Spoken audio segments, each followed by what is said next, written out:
And welcome to We Want Picks. This is the only channel dedicated to UFC fight picks, DraftKings, and guys, Oh my run God, what a professional fighters disaster. You and can't touch your MMA mouse. insiders. You can't touch your mouse. Why? What's the Oh, problem? man. I'm Skippy. Yeah, You're already Skippy. nobody heard anything on that intro. Yeah. And you should definitely do the Bruce Buffer voice when you say we are live. It'd be way better. Okay. Anyway, we're live. We're gonna do our full card UFC Vegas 30 breakdown.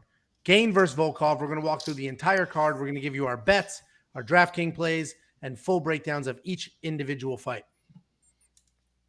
First up at UFC Vegas 30, we have Yancy Medeiros versus Damir Hadžović. This is a rebooked fight. This was supposed to happen UFC Vegas 27 about a month ago. It was rebooked to this Saturday night. Yancy Medeiros, our first go around, Yancy Medeiros was $7,800. He is now $7,700. And he is a slightly bigger underdog than he was the first go around. This is an interesting rebooking. So Yancy Medeiros, 15-7, 2-3 in his last 5. Damir Hadžović, 2-3 in his last 5 as well. Yancy has fought the much tougher level of competition. He's been around the block a million times. He's obviously streaking in the wrong direction. And last time we broke this fight, I picked Yancy to win. But last time I broke this fight down, I was positive he was back in Hawaii, training with Max Holloway, doing all the right things.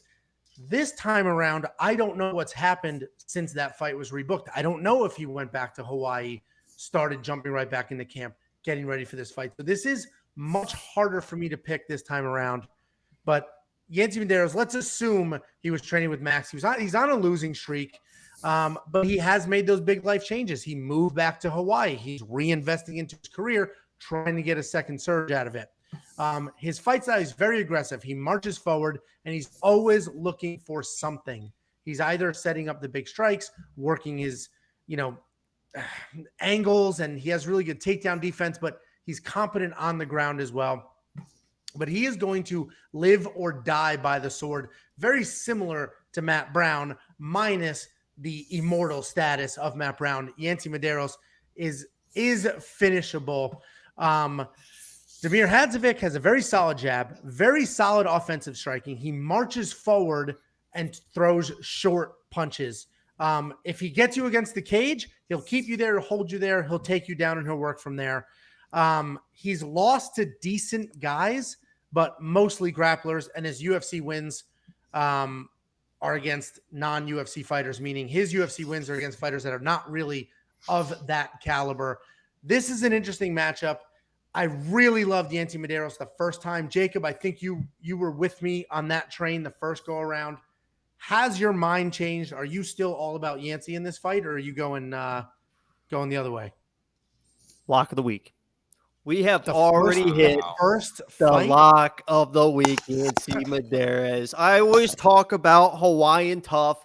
I'm putting my money where my big mouth is, and I'm making Hawaiian tough the lock of the week. And listen, and this is off of pure just like trajectory and excitement because he's really good friends with the Diaz brothers.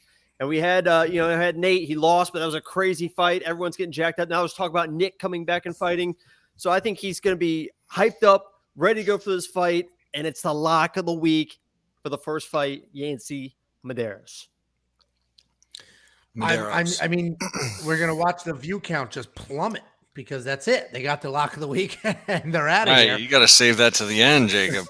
Yeah, we got to reshuffle these. So, and you're just, it's a clash of the styles. Like, what is it about the Yancy you have winning other than he's Hawaiian? I have that he is Hawaiian tough. I was going to say, not much else. Hey, listen, he doesn't want to give away his secrets. He doesn't need to explain this. And if he hits, this is, I think, 10 in a row. And we hit the biggest underdog on the card last week. So that was a legit one last week. I will say that. You did hit the biggest underdog of the card last week. As a channel, we hit the biggest underdog 2 weeks in a row. There's a couple of live underdogs on this card, so we'll see what happens. This is one of them. Slight underdog, but still live. Danny boy. Well, first of all, welcome back, Dan. Dan battled through the worst man cold anybody has ever gotten. I mean, he had sneeze days. Oh, Angelo, if your internet was working, it would be so much funnier. I'll finish it for you. Rub, all of the above. Let me just tell you, a lesser man would not have survived. Most people probably would have succumbed to the illness. Me, a few days, I'm back on my feet. So I got a solid immune system. And, I mean, for those of you who know about man colds, they are legit. They are tough. So I'm feeling much better. And, yeah, hopefully this week. It was a rough week overall for me last week. Got sick. Not so great on the bets, but hey, listen, it's a new week. We're going to make this week good, all right? So thank you for your concern, Angelo. I really appreciate it. Pray if you're going to make this week good, I just pray to God you have Yancy. I just pray to God you have Yancy. Oh, I mean, of course. I was going to do this whole big thing about why I think, stylistically, I don't even think I need to do anymore. Yancy Medeiros, lock of the week. That's it. Angelo's going to get so upset if I do that, so I won't do that. But no, I'm with you here, Jacob. I don't want to call him the lock of the week, but I think from a value standpoint, certainly on DraftKings, there's a ton of value on Medeiros. I mean, both of these guys are good strikers. They're both really tough with good chins. I think the power and the striking edge will go to Hadžović, but I think cardio and submission edge goes to Medeiros. And he's Hawaiian tough too, so that's worth something. I'd say Hadžović has like a slight wrestling edge, but honestly in this fight I think that could get him subbed, so I don't even know that is going to be a benefit to him. But all in all, I think this is one of those fights where it could be fight of the night, could be a war, but I could see Yancy and Hadžović going back and forth the first round or two. Hadžović might be slightly edging him out, and then Medeiros taking over end of the second, third round, just with the cardio, with the toughness, and just putting a pace on him. So I like Medeiros in this one, certainly in DraftKings. I don't know if I'm going to make a bet on it yet. I'm going to take a look at some of the props throughout the week. But for Medeiros, I'm pretty sure I'm going to have him in my lineup. And this is the biggest point. You asked what the actual facts are about this fight, Angelo. So I'll break it down very simply. Yancy went win. Then he went loss. Oh, here we go. So, so so we're good for 3 fights in a row now, basically. Yeah, absolutely. I would put if you can find a future for like a 3-fight Yancy parlay or something. Yeah, I would play that.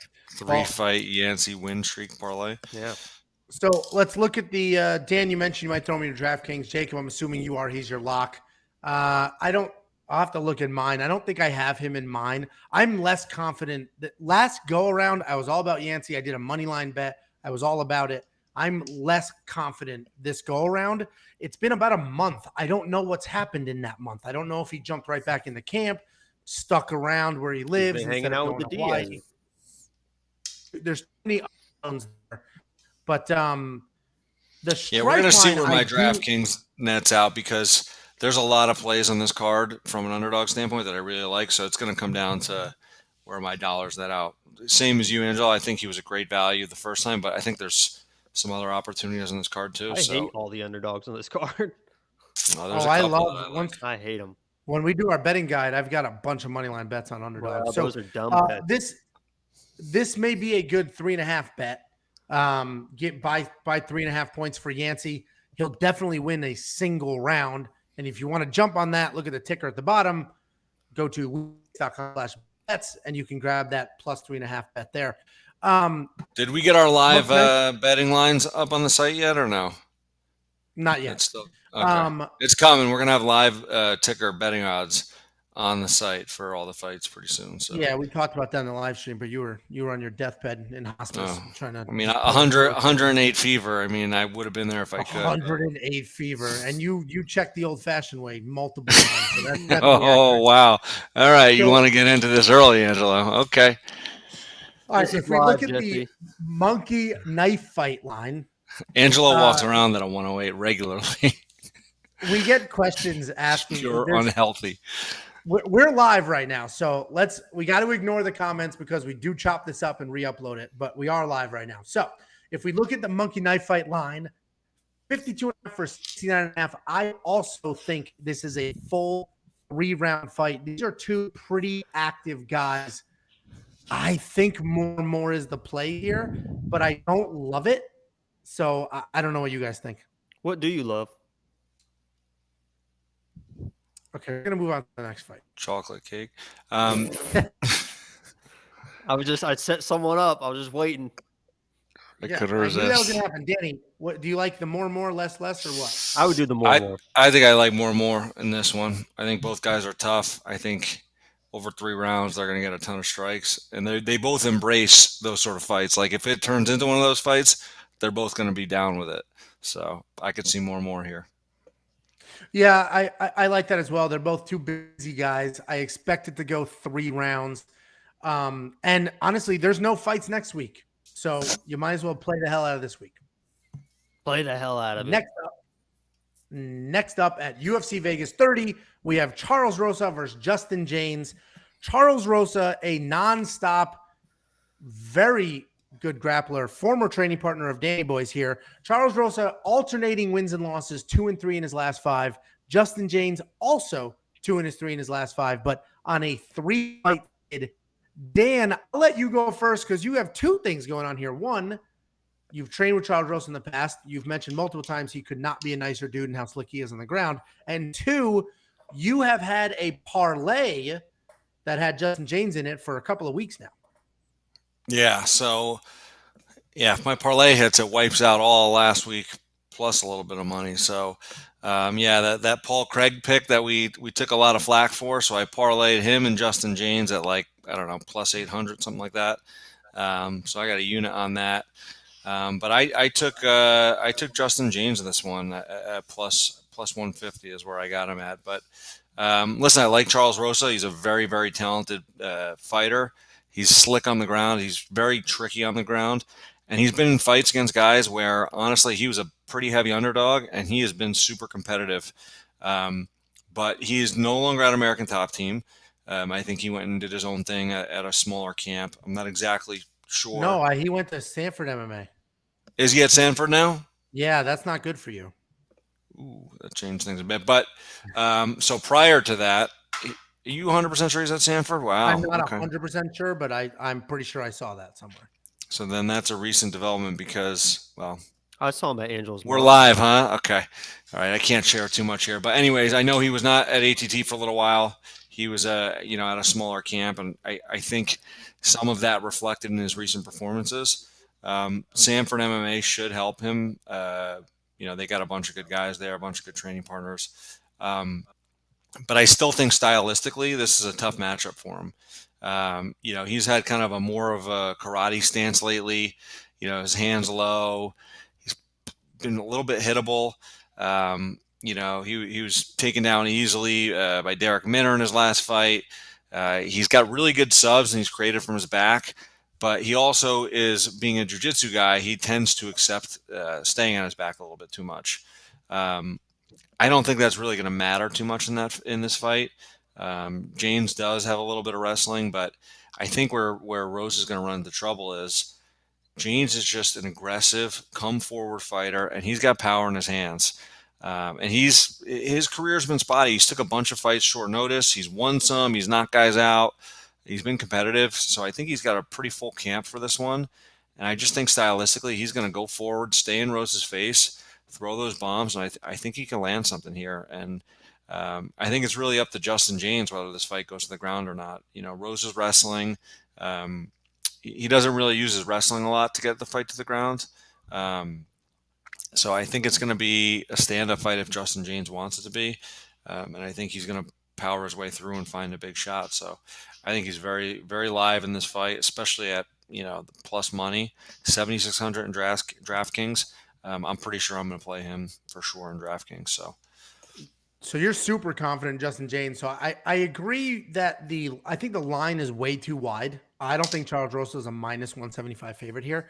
Right. But I think Charles Rosa is the pick here, at least for me. I don't have a bet on it. I'm not that confident, but I do think Charles Rosa wins this fight. His jiu-jitsu is fantastic, and he did lose against Derek Minner, and we picked that loss, but Justin Jaynes is not Derek Minner. Derek Minner, it's completely different style, and styles make fights. Justin Jaynes is going to come out early, throwing wild, and that's when Charles Rosa can shoot one of those takedowns and get one. And then if he gets him there, I think it is some trouble for Justin Jaynes. So I agree that Justin will dictate if it's standing or on the ground, but I think he'll dictate it because if he gets too wild with his hands, I think he ends up on the ground. With that being said, I think the way I see this fight going is Charles Rosa avoiding the early storm of Justin Jaynes and then slowly taking over and winning the last 2 rounds. Justin Jaynes will always be live for a knockout in that fight, but I just don't know. I just don't know if that's going to come. And then the last piece to note here before I give it to you, Jacob, to break the tie is Justin Jaynes. Yes, he's on a 3-fight skid, but this fight is at 145, which, it's just a more natural weight class for him. So hopefully moving to 145 will help his little skid there. And, he may not be as chinny and have those cardio issues after he throws those wild bombs. Jacob, why don't you go ahead and break the tie? Who do you think is going to win? Yeah, so I have Charles Rosa listed as submission or decision because it seems like he always gets submissions or he loses decisions.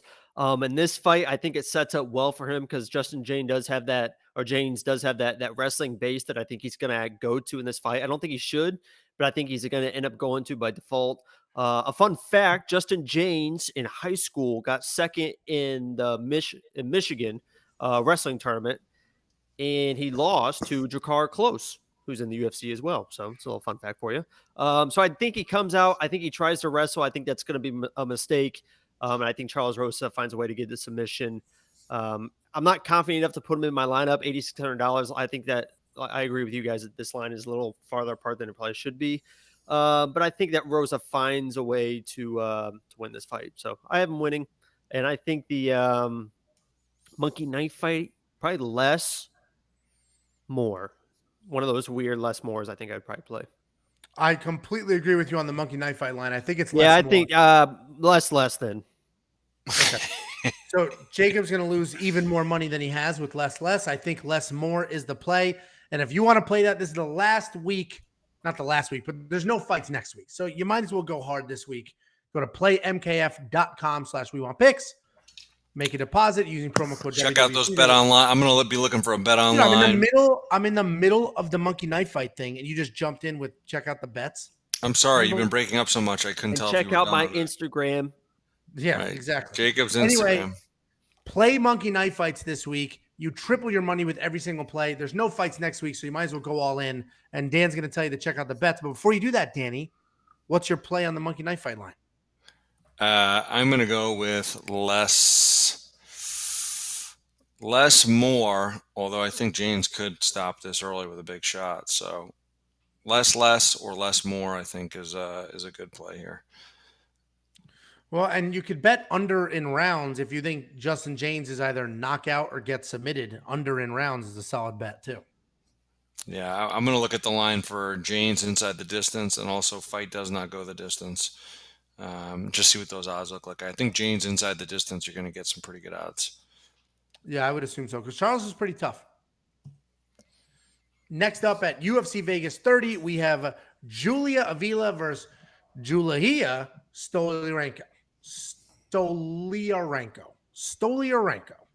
And this is also a rebooking. This is from a few months ago. Both of them are 4-1 in their last 5, coming off of a loss. Last go around, Avila was $9,200 in DraftKings and was a -370 favorite. So the bookies have gone even farther down that path. Julia's an even bigger favorite than she was the first go around.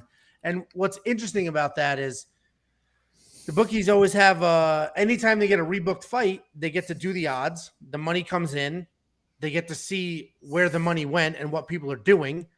And then the fight's canceled. So when they rebook it, they get to, do new lines that are a little more accurate. So it's not a giant shift, but she's a slightly bigger favorite than last time, which means last time when they put these odds out, money came in on her. The odds makers are trying to get ahead of that shift this go around. So she is a giant favorite. She's a black belt in jiu-jitsu, as is Stoliarenko. So it's black belt versus black belt. Avila is heavy-handed brawler, who when she gets on top, she's incredibly aggressive with both her jiu-jitsu and her striking. And Stoliarenko does fight really well off of her back. So this will be an interesting matchup because busy, top-heavy pressure, looking for submissions versus very active off her back, no problem throwing up submissions from there. In my opinion, I think Avila is the play here because I think Stoliarenko will accept being on her back, throw up tons of submissions, not get any of them, and end up losing a decision. But Jacob's making these stupid faces, so why don't you go ahead and tell us what you think? I think we all picked Stoliarenko last time, and we're pretty confident about it.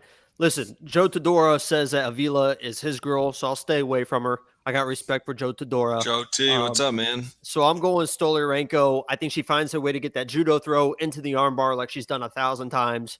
So I'm going Stoliarenko on this. Danny boy, what are your thoughts on this fight? This is a tough one. I mean, I do not think the line should be this wide.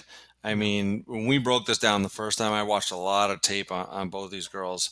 And Stoliarenko is, I mean, she is tough. She went 5 rounds against the Verzosa girl in Invicta. I mean, it was an absolute war. She came out of in that first round like she got shot out of a cannon. And I mean, I think this fight's going to be the same thing. I think they're both going to come out guns blazing. Avila may actually try to like keep the distance and just not engage in that sort of firefight that Stoliarenko I think is going to bring.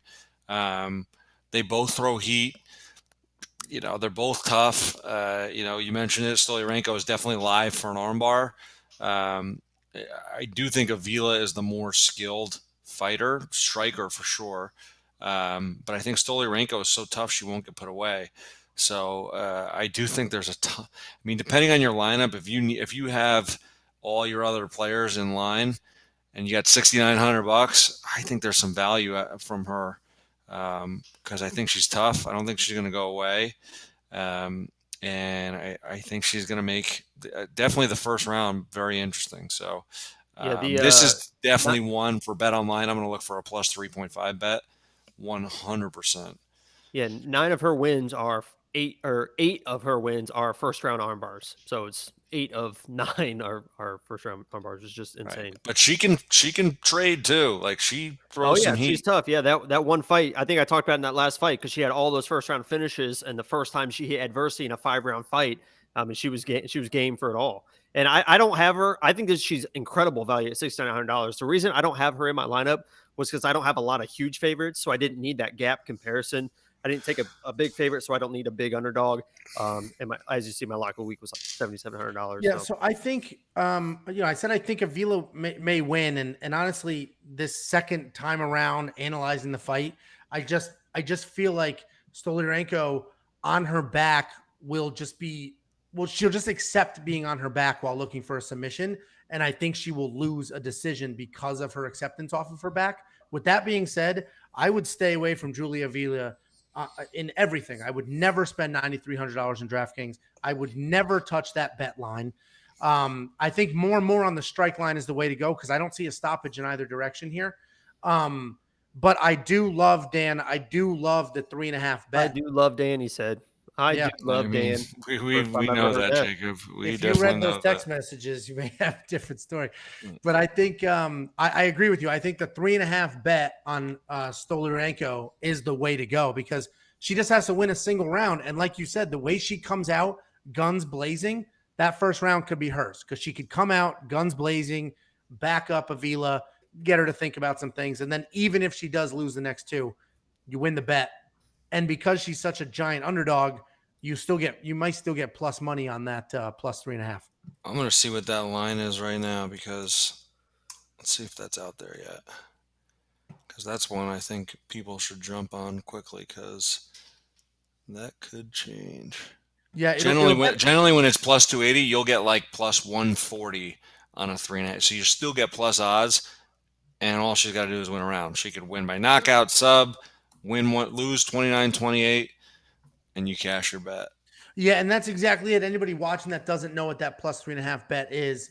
Essentially, if you ever heard a decision get read off, they announce all the judges' total scores. So basically, you take all the scores from all the judges, you total them up, and you add 3.5 points to whoever you bet on. So the math works out. All that person needs to do is win one single round on all 3 judges' scorecards, and you win your bet. So I love those bets. I place them pretty often. The only place you're going to find them is Bet Online. So go to WeWantPicks.com/bets and snatch that up in this fight and a few others as we work through. Dan, did you get those odds? If not, I'm moving on. Plus 200. I'm plugging this in right now. At plus 3.5? Yeah. Oh my God. All right. I'm going to do that right when we're done recording. So anybody watching. That's 100. I mean, we're live, Angelo. We're not recording. Anybody watching right now live or when we re-upload this, go to WeWantPicks.com/bets, grab one of the options to get your free money, hop in there and do a plus 3.5 point bet. Stoliarenko, the one that almost died cutting weight? Yes, she did almost die cutting weight, which is why the fight was canceled and then now rebooked. She's on Weight Watchers now. We're good. Trust me. Plus 3.5, plus 200. She straight up fainted, and then they just scraped her off the floor and put her back on the scale. I can't even imagine betting her money line at plus 280 or giving her a free round for plus 200. I mean, wasn't she still like 3 pounds over too or something? Or did she make it? No, I thought she made it. That's why they scraped her up off the floor. Either way, maybe. Go to WeWantPicks.com/bets. Snatch that up because I do think she will win at least a single round. This is a closer fight. The only reason I have her losing is because I think she'll hang out on her back looking for a submission, but she'll definitely steal around in this fight. This is a good one. Has anybody reached out, Angelo, yet for their free $20 Venmo or whatever we're doing when they signed up? Because I know people have signed up and they sent some things in the comments. I just want to make sure. Anybody who signed up for and now I have to edit all this out, Dan, so good job.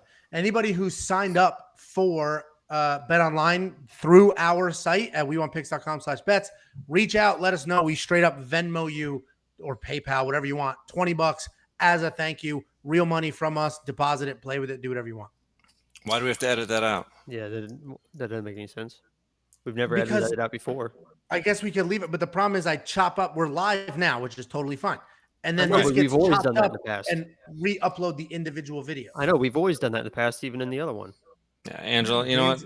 Dan's asking questions, reading the chat. You're typing in the chat.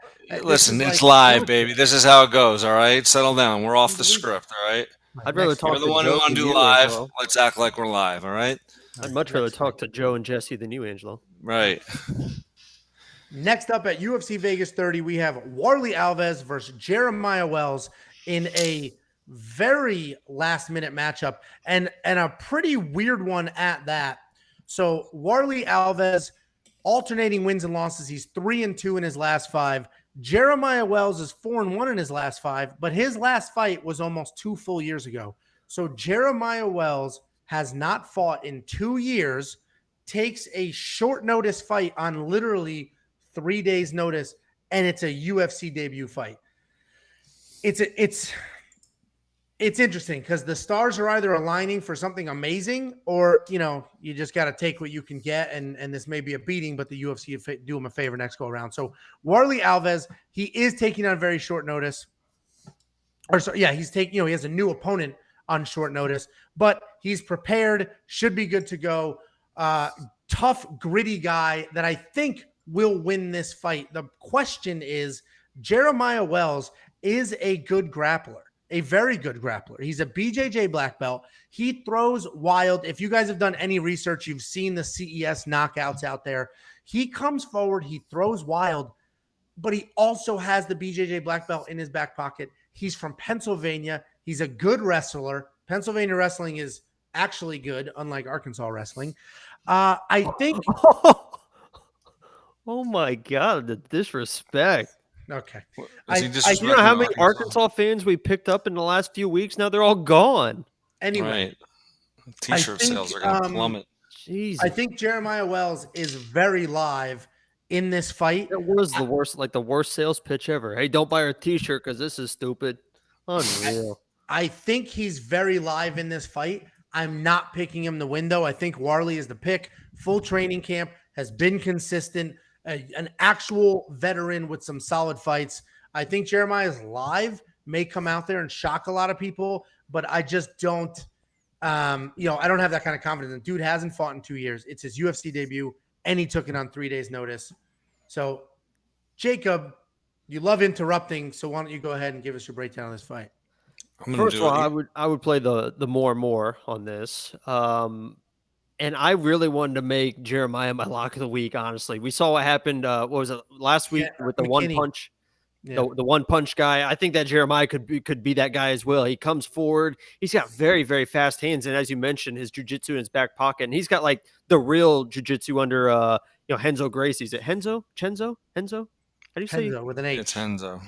Yeah. So he's with Henzo. So he's got the real, that's the real deal jiu-jitsu there. So, Warlley has, so I have this as experience versus hand speed, honestly, on the feet, because Warlley, Warlley is a good striker. He's good everywhere, and he has unbelievable experience, like you mentioned. So I think that Jeremiah is live. If this continues to go on past, the first minute 30, 2 minutes, the longer this fight goes, it's worse off for Jeremiah because Alves will find a way to win the fight. But I think he's definitely live. I wanted to make him my lock of the week, but I just wasn't that confident in, that short notice with the layoff. So, but I have him winning the fight.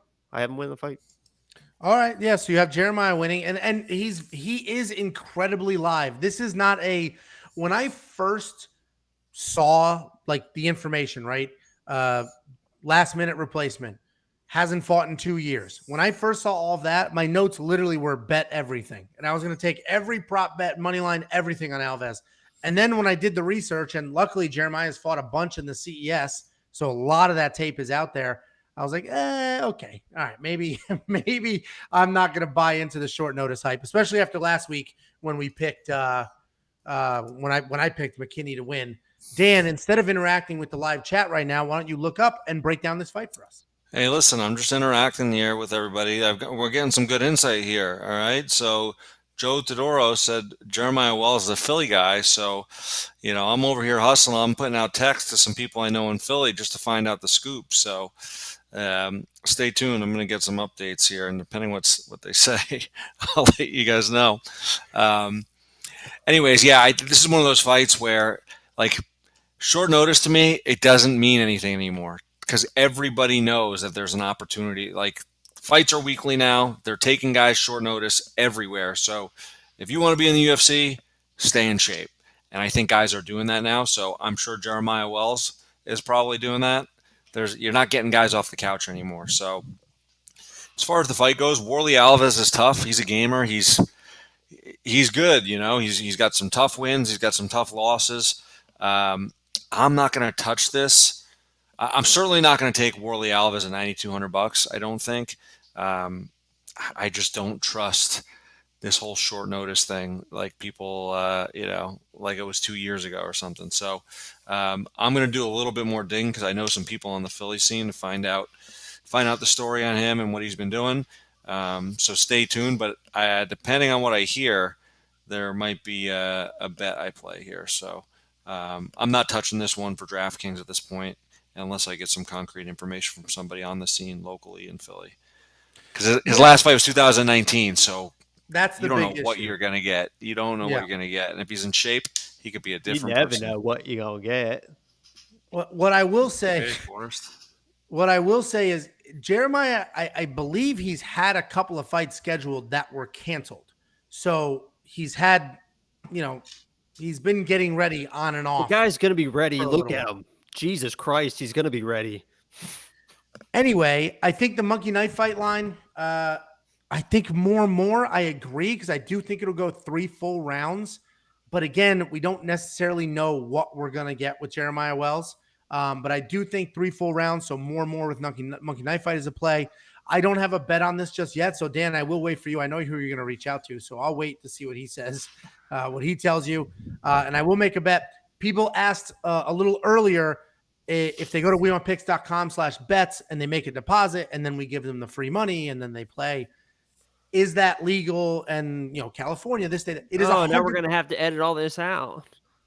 It's 100% legal. Offshore betting is absolutely 100% legal. Nothing sketchy, nothing weird about it. It is absolutely legal. Some states don't allow it because they have legalized sports betting. But I live in Texas, sports betting is not legal here. So I can go online 100% legally. I think it's only one state that it wasn't. It was weird. One state. It's Jersey. Yeah, it's Jersey. Yeah. Right. Either way, it's basically the solution for any state where they don't allow gambling, where they don't allow sports betting. Like, you can do it on bet on. Like, that's what I use because Florida, it's not legal here yet. And again, it's 100% legal. There's nothing sketchy about it. You can Google it. Offshore betting is perfectly legal. The analogy I always use is if you go on a cruise and they're like 200 feet offshore, all of a sudden maritime law. Right. We're gonna have to hire a lawyer too. Angelo throws things around very 100% legal. Oh, it is. Take my advice. I did my research. Yeah, no, I know. Next up at UFC Vegas 30, we have Marcin Prachnio versus Ike Villanueva. Prachnio is 2-3 in his last 5, coming off a win. Ike Villanueva is 3-2 in his last 5, also coming off of a win. It's an interesting fight because neither one of these guys are fantastic. Prachnio came into the UFC undefeated. He was like the biggest prospect on planet Earth, just stopping everybody, came into the UFC and then lost 3 in a row by first round knockout. Just was not ready for that UFC level competition. He made some adjustments. His last fight, he looked really, really good. And that Roundtree fight, wasn't he a huge underdog? Wasn't that the one that everyone missed on? Yes. Well, yeah, but because he had just lost. Well, not me. I know I picked against Roundtree, but everyone else. I highly doubt it. Well, and he just lost 3 in a row by knockout. So, that wasn't looking too good for him. But he made the right adjustments. He had a solid win there. And then Ike Villanueva, terrible record. Not terrible, but depending on what site you go to. No, depending on what site you go to, there's more losses in there. Oh, I see. Yeah, because Sherdog has him at 18-11. Yeah, exactly. So his record's terrible if it includes every single fight he's ever had, but he never quits. He marches forward, has solid striking, and he has legit speed and legit power. He spent a bit of time at heavyweight, but he's come down to light heavyweight now. And I think that being at heavyweight should add some context to some of those losses.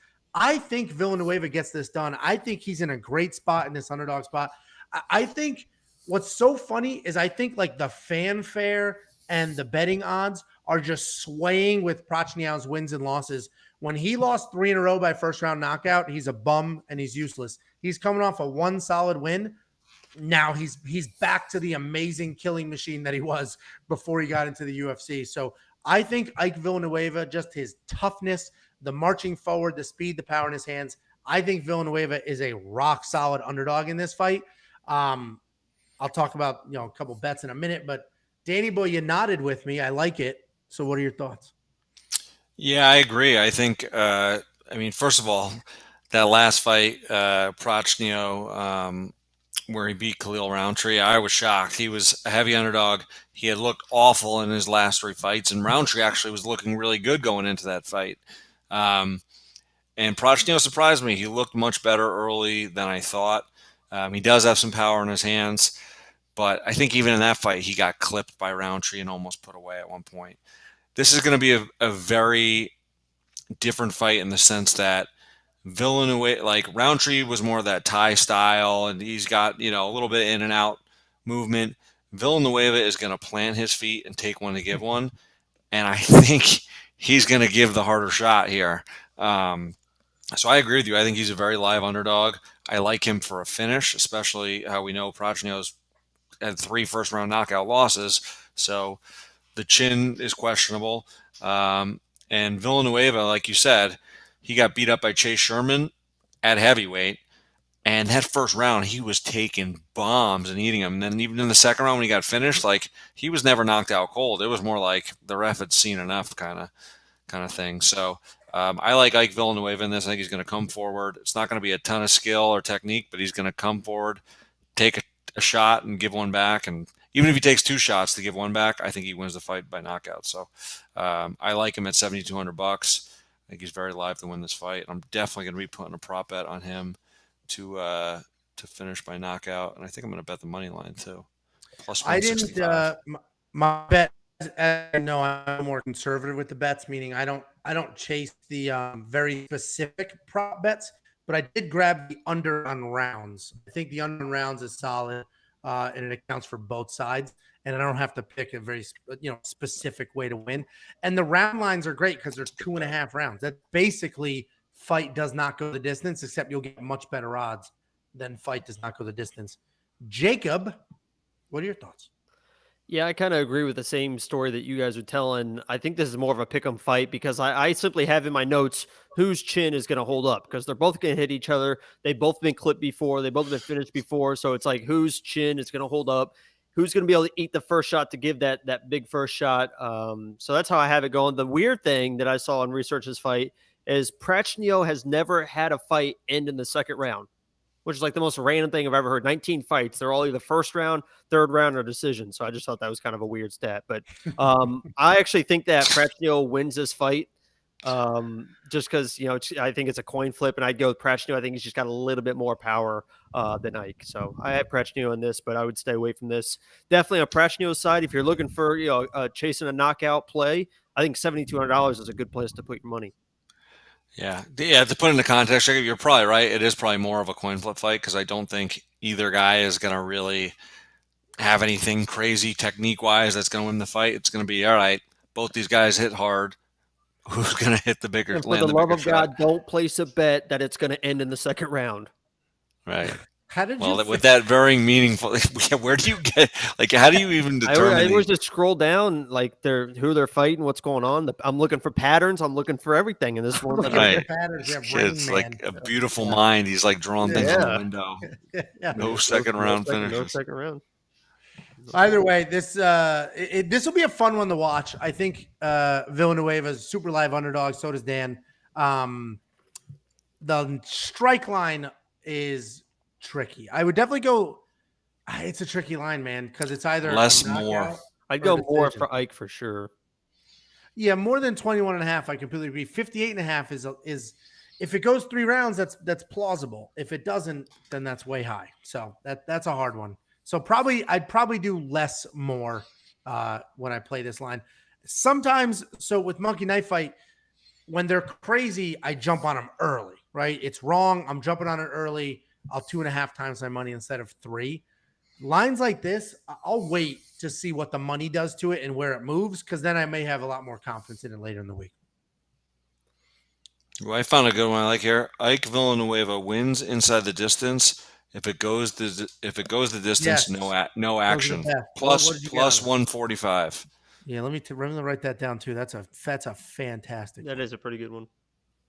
And those, if you guys don't know, I threw that. I didn't win it, but it's great because I got my refund. I threw that on who was Chase Hooper, because he's either going to win by submission or lose a decision. Those are the only 2 options for that guy, and he didn't win. He won that fight. That was a bad. He didn't win by submission, so I got a refund. So I love those bets as well. And if you like those bets or the 3.5 bets, any of these really cool prop bets that protect you and they're unique, you're only going to get at WeWantPicks.com/bets. The only reason Hooper did not win by submission is because he chose not to win. But that was the only reason. Okay. That was definitely worth interrupting for. Next up at UFC Vegas 30, we have a Shavkat Rakhmonov versus Michel Prazeres. So I'm trying to get better with these names, and I really think I am getting. The most interesting thing about this fight is it may not statistically be, but the biggest reach advantage in the history of the UFC. It is like a 12 full inch reach advantage for Shavkat Rakhmonov. And I don't usually care, right? I'm not one of the guys that'll just, there's a 3-inch reach advantage, so he's definitely going to win. That's what Tapology tells me. but a full foot reach advantage, 12 full inches of reach advantage that's like fighting your kid brother. Like, that's a big deal. Anyway, Michel Prazeres is. You fought my kid brother, right, Angelo, one time? I don't remember that. He's 4-1 in his last 5, coming off a loss. Rakhmonov is 5-0 in his last 5, and that's because he's 13-0 in his entire career.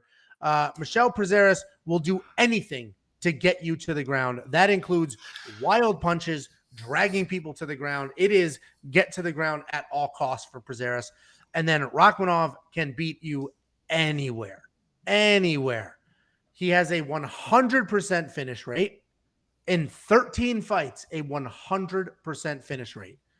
He's very hard to hit, and he has a ton of power. He has very good wrestling and judo defense, and he's very active when he does get taken down. So he basically, the story is Rakhmonov can win anywhere. I think he's absolutely worth the $90 price tag. The only thing that worries me about this is, he's got that height and reach advantage. I mean, the way Prazeres is built, he can just kind of duck under that, absorb whatever the hell he's going to absorb on the way in, and just get to some legs and, desperately drag to the ground. And when you get to the ground, he's very competent down there. So that's the only thing that worries me, is that Prazeres will literally take whatever he needs to take on the way in just to get in and drag to the ground. But I think Rakhmonov can win anywhere and basically will win anywhere.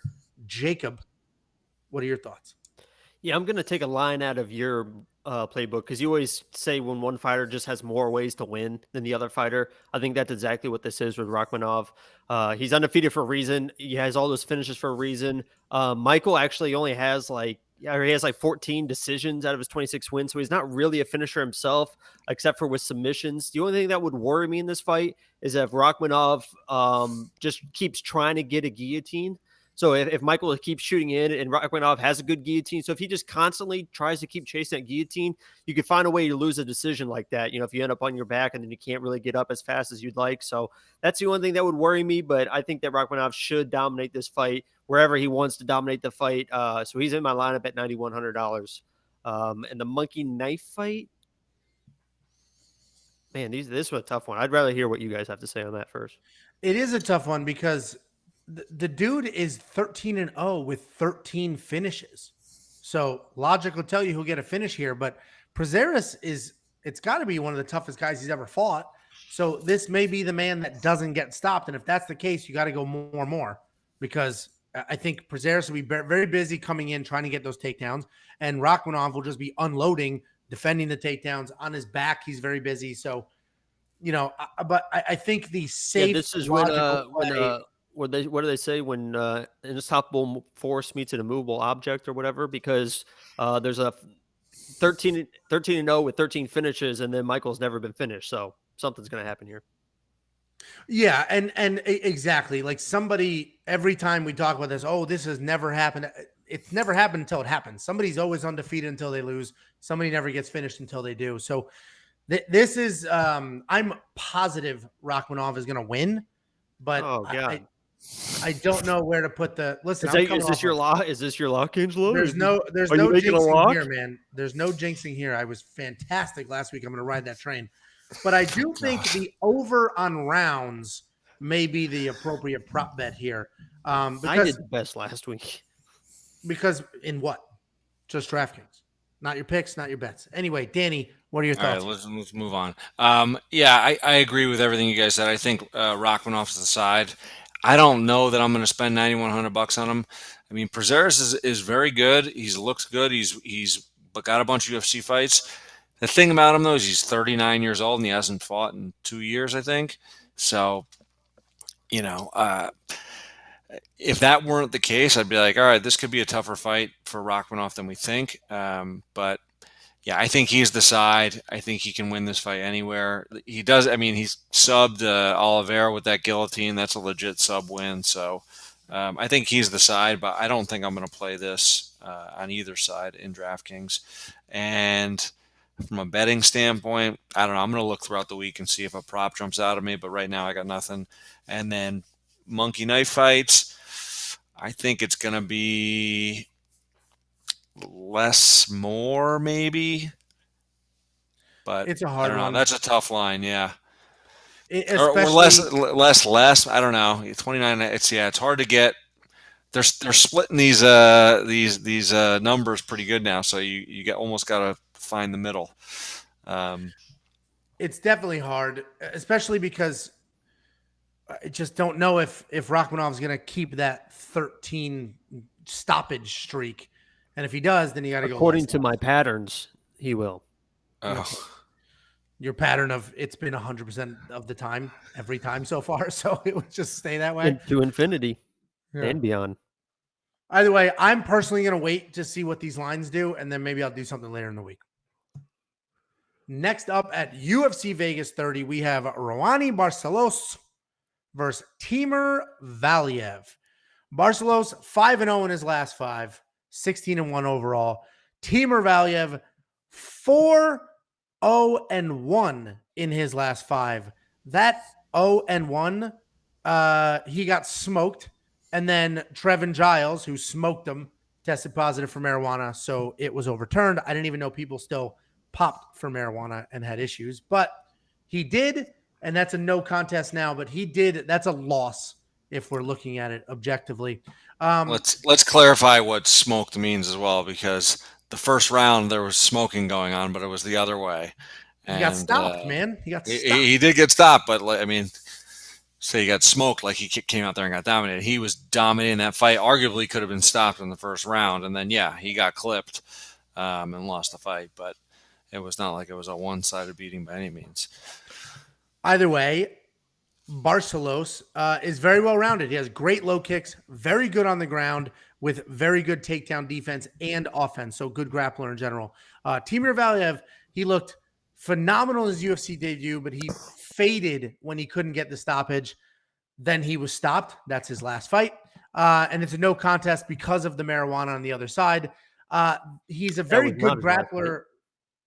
He's a very good grappler with solid striking. This is evenly matched. Timur Valiev is my pick. I have a money line bet on him. I have a prop bet here, and I have him in my lineup. I think he's probably, at least for my money, the best underdog I could snatch up on this card. I mean, Barcelos is very good, but I think Timur Valiev, I don't know why.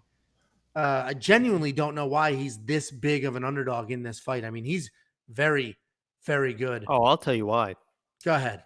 Tell him, Jacob. The reason is Barcelos already fought one of these Dagestani guys in Said Nurmagomedov and beat him, stuffed 2 of his takedowns, and took down Said twice. So he's very comfortable with his grappling. When I was researching this fight, I didn't know what the odds were. I didn't know what the DraftKings were. And I told myself, I don't care who the underdog is, I'm going to pick the underdog in this fight because I think it's a pretty even matchup. And just for the value, I was going to pick whoever the underdog was. I was hoping that it was going to be Barcelos because I love his grappling ability. I think he can stuff everything that Timur wants to throw at him. With that said, I think there's an incredible value in the underdog in Timur. Maybe he gets the takedowns, but I think his striking is good enough to win the fight. So I was going to pick whatever the underdog was. So it just happens to be Timur Valiev. So I'm going with him, and I put him in my lineup. But I love Barcelos' abilities. He's a very good fighter as well. Yeah, and I think this is I think this should be even, right? A 2-1 favorite is crazy to me. Almost 2-1 underdog is crazy to me. The prop bet I have here, so I did straight up money line on Valiev at plus 180. I think he wins this fight, and the prop bet is at 3.5 that we talk about all the time. He's definitely going to win a round. Definitely going to win a round. I just do not see him not taking a round. So I'm very confident in that. So. And we're going to do our full betting guide breakdown, so you'll see it there. But Danny boy, you've nodded and shook your head. I have no idea which way you're going based off of Jeff. I like I kind of like the plus 3.5 bet for Valiev because I do think that.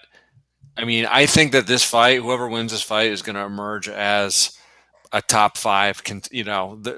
On the fast track to a potential title shot with a win or two. I think both these guys are very good.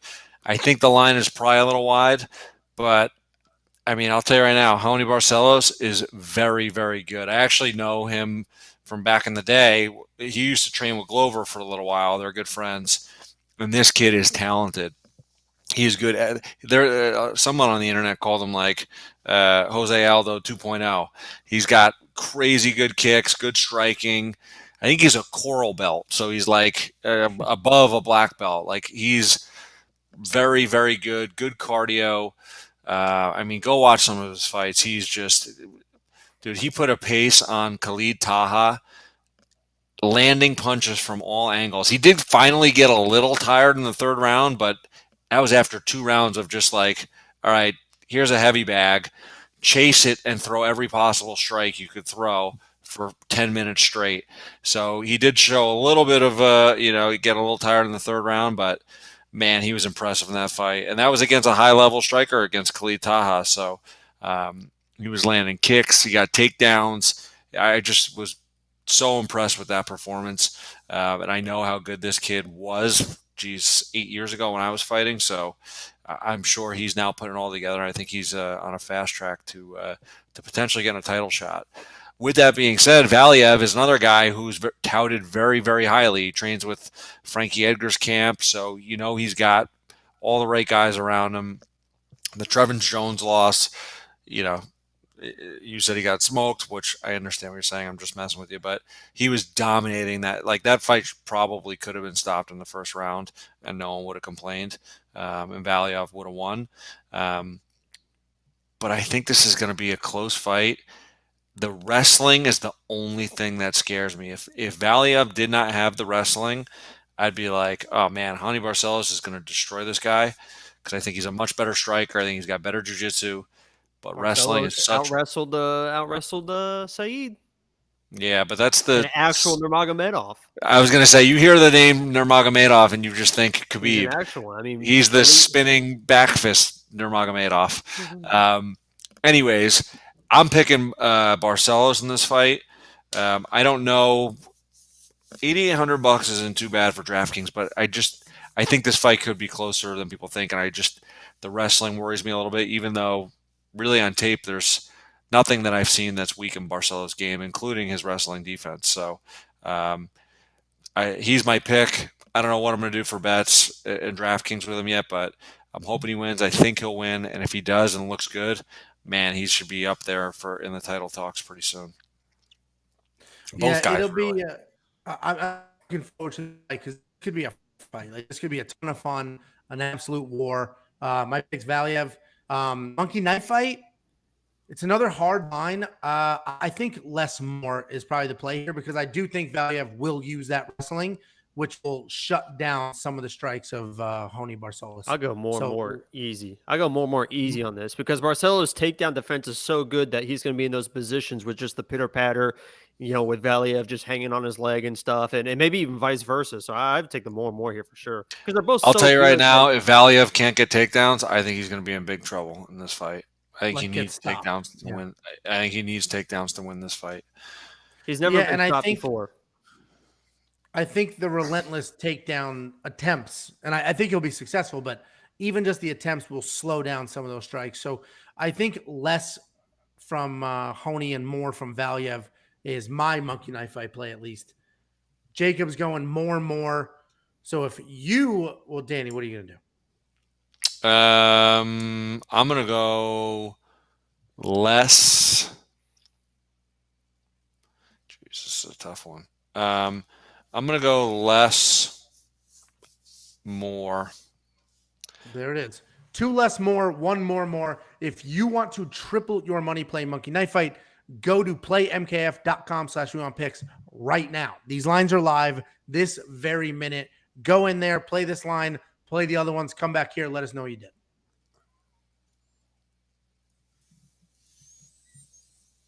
Next up at UFC Vegas 30, we have Renato Moicano. I love that name. Versus Jai Herbert. My computer froze.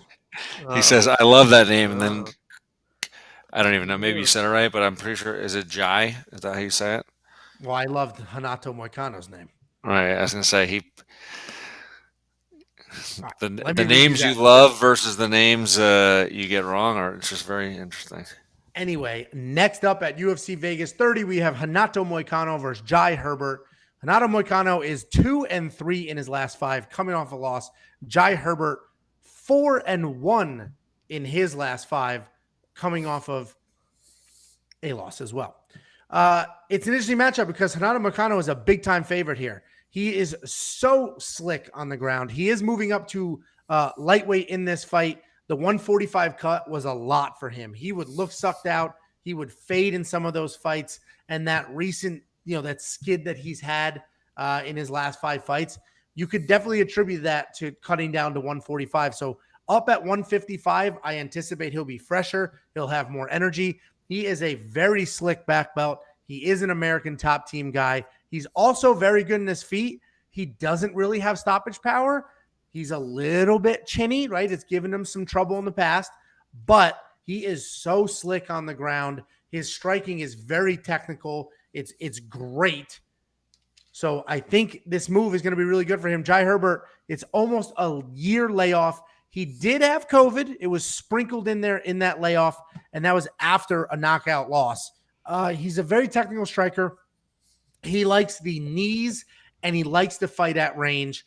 If he keeps this fight at range, he could pick apart Moicano, but he also has his own chin issues. So I think Moicano can use that striking to close the distance, get it to the ground, and win this fight. I have Moicano in my DraftKings lineup. Oh, no, wait. Do I? I'll have to double check. I wouldn't do that. I have it on my I have a spreadsheet here with the fighter, the notes, if they're in my lineup or not. He may be in my lineup. I don't remember spending $9,400. That's a lot. But he is very slick. I have the under on rounds. So Moicano is my pick here. And I would go more for sure on this line. I actually, before I hand it over to you guys, I would go to playmkf.com/WeWantPicks, sign up, and I would hammer this line right now. Because although I do think it is under on rounds, I think they're both going to be very active before there's a stoppage. Jacob, what are your thoughts? Yeah, I think the odds are so spread apart because they just assume Moicano is gonna get the takedowns, gonna submit Jai. But Jai's very good in jiu-jitsu. He's not a very good wrestler, but in jiu-jitsu itself, he knows how to reverse positions, and this could be a weird situation where my Moicano finds himself in a position where he really doesn't want to be. With that said, I do think that Moicano is going to win. He does have a link to future Lock of the Week winner Yancy. Yancy's fighting Damir, who was Moicano's last win, and that was one of those weird ones where Damir looked like he had no idea what the hell was going on. Moicano just kind of walked over, body locked him, tripped him, got his back, and submitted him in like 40 seconds. So that's another reason why I went with Yancy in that fight. Not to bring up the Lock of the Week again, but I got Moicano winning this fight, but at $9,400, I don't know about all that. So I actually just double checked my lineup. I do have him in there at $9,400. So yeah, there's time I'm to looking change for it. that stoppage. I bet on the stoppage. I have a bet on the under on rounds, which is 2.5. So I mentioned that before. If you want to go bet that this fight does not go the distance, you're not going to get great odds. But if you bet the under on rounds, all of a sudden you'll get some plus odds or some very close minus odds. You're obviously at risk there with the 2.5 minute mark, but I'll take that. So Annie, I know he's an ATT guy. What are your thoughts? Dan, not only are we live, you're on mute. Too. Oh my God. Sorry. Oh my God. We got to edit that out. Oh, edit it out. Oh, wait, we're live. No. That I'll leave in. It's not my goof. Yeah, I'm joking. I know you can't edit it out. Oh, really? Was that a joke? No. It's a joke, Angelo, bro. All right, Angelo, we're going to just start saying things we can't say just so you have to edit this all night long if you keep this up. So, Jacob, what are all the words we're not allowed? The Suns Clippers game right now. No, just start playing music in the background. Copyright. Over and over. Look how annoyed he is already. Start playing copyright music in the background. It has to render, and then I have to. We got flagged. You were playing AC/DC in the background. Look how mad he is. We're live, and you're just being a fool. Look at this chat. Look how upset he gets. This is unreal. I got to go to the chat and just see what's going on. All right. Anyways, Moicano. Moicano is the side. He is unbelievably good on the ground. Jacob, you talk about Herbert being good on the ground, reversing positions. That's probably so. Moicano is one of the best ground guys in the UFC. And some of his losses, I mean, I He's can't not tell better you. than Bryce Mitchell, I tell you that. I know that. Oh, I mean, when you're from Arkansas, you got wrestling, you got jiu-jitsu. There it is, Arkansas wrestling. Um, now, Moicano is unbelievably good on the ground. I mean, he lost that Fiziev. He's also a very good striker. He's almost too good at striking to where, like the last fight against Fiziev, he did not need to strike with that guy. He could have literally shot a bad takedown, pulled half guard, and figured out a way to. I mean, Fiziev is so unproven on the ground at this point. I think that it just would have been a much better game plan for him to get it to the ground any way he could. But his striking's good enough to where he thought he was going to hang with Fiziev. But man, Fiziev is an unbelievable striker. So, anyways, Moicano I think is going to win this fight. I hope and I think he's going to go close the distance, get a takedown. He's got very good body locks, and on the ground, I think he's going to dominate, and I think he's going to get a sub, first or second round. So that's my pick. I am going to put him in my lineup, and I don't want to discredit Herbert. I was watching some video on him. He's a very good striker. He's long. He's got those 1-2s that he keeps in your face. It's hard to close the distance against him. So it's going to take some good strategy out of Moicano to get inside on him. But when he does, I think he'll get the takedown fairly easily. And from there, I think he's going to get a sub. So I don't know if you guys watched that last fight with Herbert against Trinaldo. That was like where Herb Dean let Trinaldo go do the Mortal Kombat finish him. Like he was like dead on the ground already, and Herb Dean's like, "Yeah, no, fight's not over." And Trinaldo's like, Yeah, well, Herbert had Trinaldo's back at a point in that fight. Just so you know. because he dropped him first. First round he got taken down and dominated. Second round he dropped Trinaldo and then got his back. Spent 3 minutes on his back. Then they got up and I mean Trinaldo, give him credit for 40-something years old. The guy's got pretty damn good cardio. But then in the third round he landed that overhand left that just knocked him flat unconscious. And Herb Dean's like, yeah, Herb Dean's like, oh no, he looks all right. Just hit him a few more times. He'll be all right. Guy's like laying there. That's where Dan Hardy flipped out and was like screaming. So, anyways, that's right. Yeah, remember that? What are your thoughts on this Monkey Knife fight line? Oh, he's pushing you along. Yeah, all right. Start playing that music, Jacob. I'm gonna go with more. Wow. That's the thing. I did the same thing because I think there's a sub. stoppage, but I think it's a war. Yeah, I'm gonna go with less, and I'm gonna bank on. Opposite of your first pick. Well, I was just thinking, striking wise, they're gonna both land a good amount of shots, but I'm banking on Moicano going in with a good game plan, learning from the last fight, and being like, listen, this guy's a striker. I know I can hang on him striking, but the path of least resistance is to get a takedown and a sub. And I'm hoping he goes out there and gets a takedown and sub the guy quick. So I'm going less, and Moicano's my pick. He's in my DraftKings, and that be that. All right, Jacob, what were your thoughts on the line? On Monkey Knife fight? Yeah, did you tell us already? I don't know. I honestly don't know. I would stay away from this one because I have no idea. Yeah, I like more. I genuinely like more. I do think there's a stoppage. I told you I bet on a stoppage with the under on rounds, but I think it's just if there's not a stoppage, this is like 120 strikes each.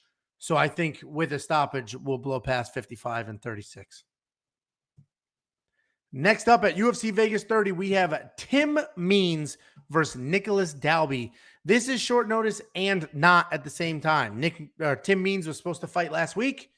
He is now fighting this week, but he has a new opponent in Nicolas Dalby. But Nicolas Dalby was already on this card and just has a new opponent, Tim Means. So it is a new matchup, but I would not call this sort of a last-minute fight and, worry about cardio or anything like that. Both these guys have full training camps. Tim Means was just bumped a week. Nicolas Dalby is 3-0-2 in his last 5. And if you look up the two that one was overturned by the promoter, and then the other one was the fight was declared a no contest because the surface was unsafe. What very bizarre couple of fights he had there. And then Tim Means 3-2 in his last 5.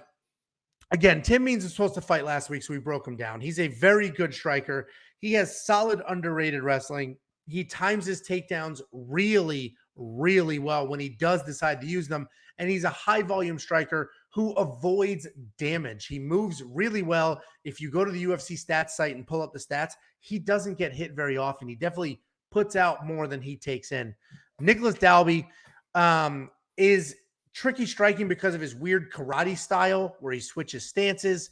Dalby, I think, has more power, but he also gets hit more. And he doesn't have the wrestling to get himself out of trouble. Tim Means is my pick here. I think Tim Means sort of picks him apart, takes him down when he needs to, and rides out a decision win. But I'm definitely going to go the Monkey Knife Fight line is that's super high on Tim. I'm going to go less on Tim, more on Dalby. I do think it's a decision. Tim's the more technical striker, has wrestling in his back pocket, doesn't have the put away power, and he will avoid the put away power by Dalby. Not Nick, the hell's your name? Jacob, open your eyes and give us a pick. Nick, I mean, I don't know. The best compliment I think I've ever received. Thank you. This is all you need to know. This is literally all you need to know. This is very simple. Dalby in 2015 fought the best striking middleweight in the world to a draw and outstruck him 111-49. We're talking about the greatest middleweight, going to go down of all time, one of the greatest strikers of all time, future champion Darren Till. Dalby fought Darren Till to a draw in 2015. I think I had Tim Means winning last week in my breakdown, but Dalby's going to dominate. If you fight the greatest middleweight of all time to a draw, you're going to dominate Tim Means. What are you going to do to Tim Means? Poor Tim Means. So I got Dalby winning this fight. And anybody watching this thinks he's like completely clowning around, and obviously he like made a joke of that, but you're like, that's not a joke. That's not a joke. No, I mean, I was gonna say, but like you love that dude so much that you're like believing your own nonsense right now. Darren Till is legit he's a top 3 talent in the UFC. You love him because of his Twitter, dude. If he wasn't on social media, you'd be like, he's all right. I think I just like his teeth. Yeah. Danny, what are your thoughts here? I think this is going to be a very, very close fight.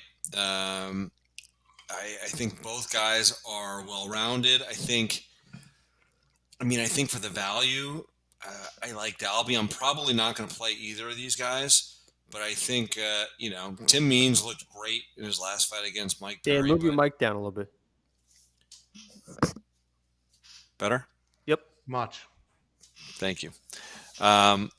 No, I mean, Tim Means looked really good his last fight against Mike Perry. Landed a ton of shots. I was looking at the stats. It was like 130 something significant strikes or something ridiculous like that. But stylistically, Mike Perry is very stationary. He stands in front of you, no head movement. Dalby is also a good striker, but very, very different. He's got that karate style. He switches stances. It's hard to hit guys when they have that sideways karate stance. So there's not going to be a target for Means like there was with Mike Perry. And to be honest, he just fought and beat. It was a close fight against a very tough Daniel Rodriguez, and he won that fight. So, listen, I like Dalby as the underdog here. I think it's going to be a close fight. I think both guys have tools to win.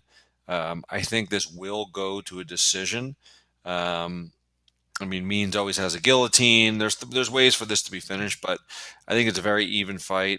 I like Dalby as the underdog, so I'm going to take him here just for the value. But I don't think I'm going to touch it in DraftKings. I'm just playing with some pieces right now, but I like Dalby in it.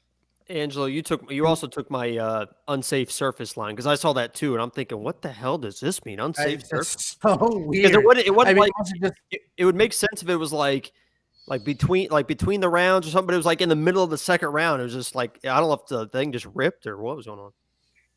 I didn't find the fight, so I don't know, but I mean, it could have been, I don't know. Maybe it was an outdoor event. It started raining. It rained, Yeah, that's what I'm thinking. It probably rained or got humid or whatever.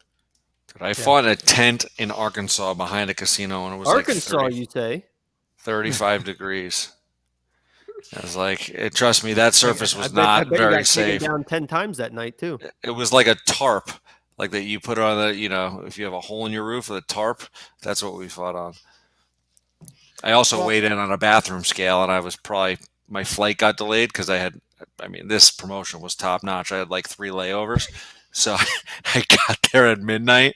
I was like 3 pounds over, and my friend Carmelo, literally there was a bathroom scale in a hotel room and just a woman there taking weights, and I was probably 3 pounds over. I was like, I can cut it, but it's midnight, and I'm not doing that. I held Carmelo's finger, and he just pulled up a little bit, and they're like, 185, you're good. That's the Daniel don't tell the commission that. They're going to come after my money. Yeah, I don't even think there was a commission. Well, either way, this should be. I actually think this is going to be a really fun fight. Tim Means is my pick. I think it's a fun fight. Dan, you didn't tell us your monkey knife fight line. Monkey knife fight, less, more. I think that's an easy one. The only thing that might worry me is more. But dude, they're banking that 115 off of Mike Perry, who just not moving. Yeah, not moving and just being a target for 3 rounds. Yeah, Mike Cement Shoes Perry. So, yeah, I would go to playmkf.com/wewantpicks. Do your deposit using promo code WWP. They will instantly match your deposit. Take the free money from the instant match. The free money. Go here, play this line, do less on Tim Means, more on Nicolas Dalby, and you will triple your money. You can do it right now. These lines are live. Next up at UFC Vegas 30, we have Andre Touchy Fili versus Daniel Pineda. Probably the coolest nickname in MMA. Actually, the coolest nickname of all of MMA. The coolest nickname of all MMA is a man that you fought, Dan. Jeff Scary Nickname Nader is a pretty funny nickname. That is a pretty good nickname. Either way, is a great one. Uncle Creepy is a solid one too. Andre Fili is 3-2 in his last 5, coming off a loss. Daniel Pineda, these records are crazy. Daniel Pineda is 2-1-2 in his last 5. 2 of those, the 2 fights that were overturned by the commission were in the same night. Lots of weird stuff going on with these guys, draws and no contest. Either way, Andre Fili was supposed to be like the next big thing in the division, the stud of the division. He's at Team Alpha Male, good wrestling, good striking, good jiu-jitsu, like fun as hell to watch. This dude was supposed to be a world champion, and I just feel like he never lived up to that hype. But he's very well-rounded. I sort of categorize him as a technical brawler. He's much more technical than that, but he will exchange big time like a brawler, but he is very technical in those exchanges. He does get hit, and he does rely on his chin a little more than he should. He has a very good chin, but that is not going to last forever. And Daniel Pineda will test that chin. This is a feast or famine, dude. He has a 100% finish rate on pretty much both sides of that coin. He's a very good wrestler as well, but he just comes out fast and hard, throwing bombs, doesn't really use his wrestling all the time. And if he does, it's because he's exhausted from just throwing absolute haymakers to try to get it out of the first round. I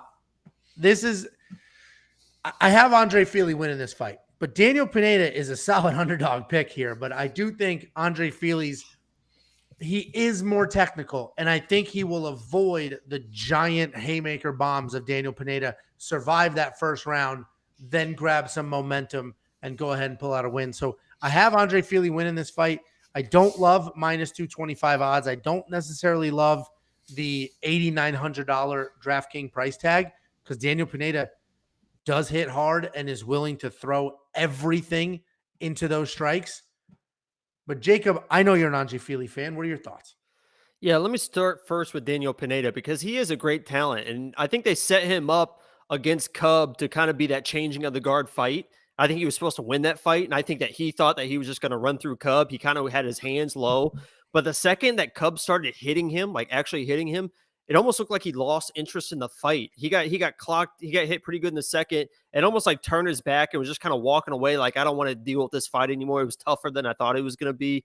And that's kind of the exact opposite approach that you see from Andre Fili. Listen, the people he's lost to is it's Max Holloway, it's Yair Rodriguez who's in the top 3, Calvin Kataru's in the top 5, Michael Johnson has always been in the top 10. His last 2 fights was against Sadiq Youssef, who I think is one of the most dangerous strikers in the featherweight division. Sadiq couldn't finish him. And then he was against Bryce Mitchell, which, show off your shirt, Angelo. That's Mr. Arkansas Wrestling, Bryce Mitchell. And Bryce took him down 7 times, but Bryce submits everybody.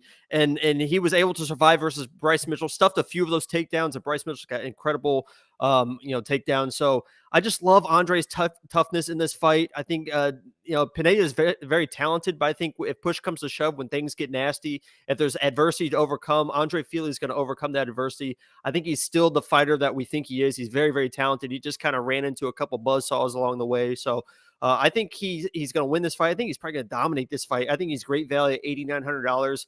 So he made it in my lineup. I think he wins. I think this is probably a more and more situation, a monkey knife fight. I think they definitely are kind of banging it out, but I think Andre's length is, like you mentioned, he's a little bit more technical, a little more cleaner, and I just like his toughness more in this fight. So I like Andre Fili a lot in this fight. Yeah, so I think we definitely both agree on that, and I also agree with that monkey knife fight line. I like the more and more there.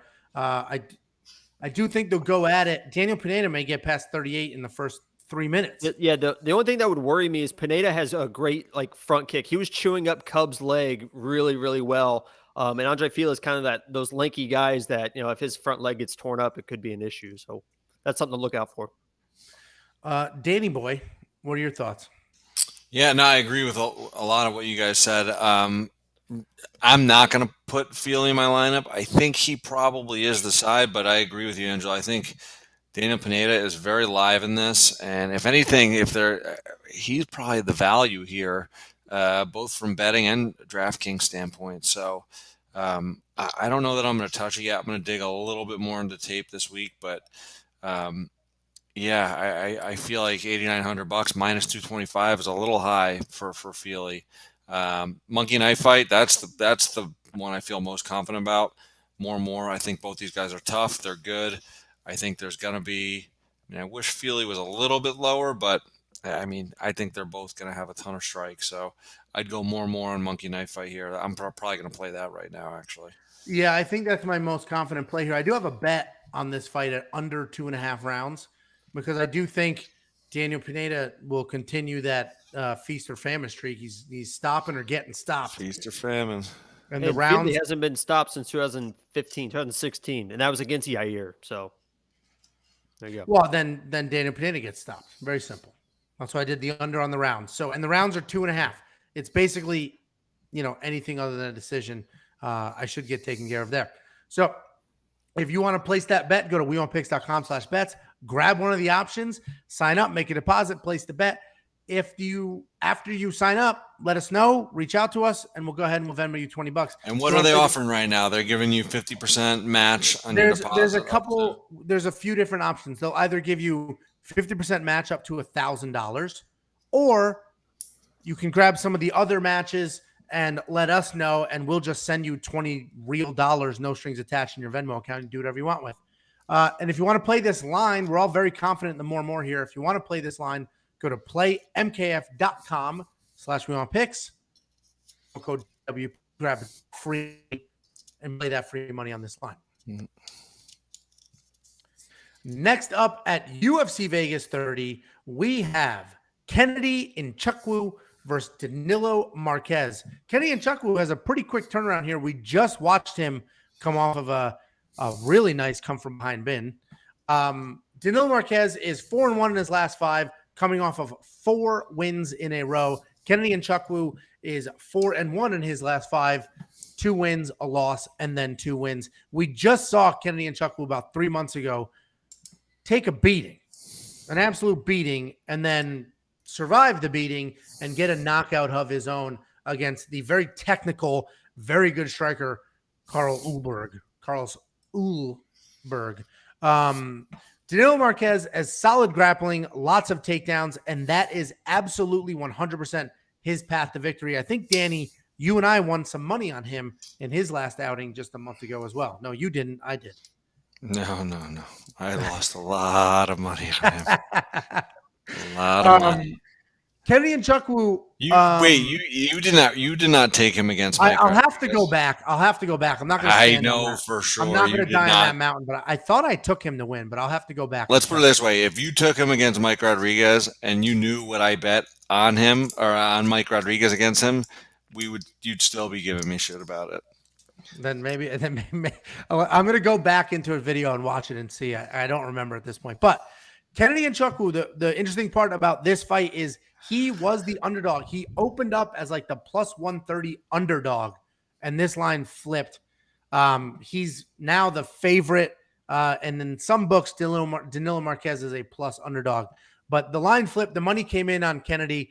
So we talked about Danilo's grappling, and that is absolutely his path to victory. Nchukwu is very long. He has a ton of power. He has a solid reach advantage and solid takedown defense. He can absolutely take a beating. We saw it in his last fight. He took a beating, came back, won by knockout. And honestly, I love seeing that because it at least tells me that this dude is live the whole time, regardless of what's happening in that fight. At any moment, he can make it happen. He's not going to quit on himself. He's not going to lose the power, and he's not going to go away. So Kennedy Nchukwu is my pick. I have him in DraftKings. I took a money line bet on him, and I bet the over on rounds. This was the only fight in the card, I believe, where the round line was 1.5. I will take that 1.5 round line. I do not see Marques submitting Nchukwu in under 2 rounds. And I don't see Kennedy knocking out Marques in under 2 rounds. So I took that bet for over 1.5 rounds. I nailed that last week. And those are always fun ones because you're like, please, just looking at the clock. Just give me another minute, 1 more minute. Either way, Chuck Woods, he lost Dan because he doesn't know how to use his computer or his internet. That's what she said, right? Just give me one more minute. Guys, I'm right here the whole time. I could see everything. I could hear everything. One more minute. Well, either way, you dropped and came back. Jacob, what are your thoughts? Yeah, so the Kennedy fight, that last Kennedy fight was funny because I think we were all very, very high on Carlos, the big kickboxer coming out of Australia.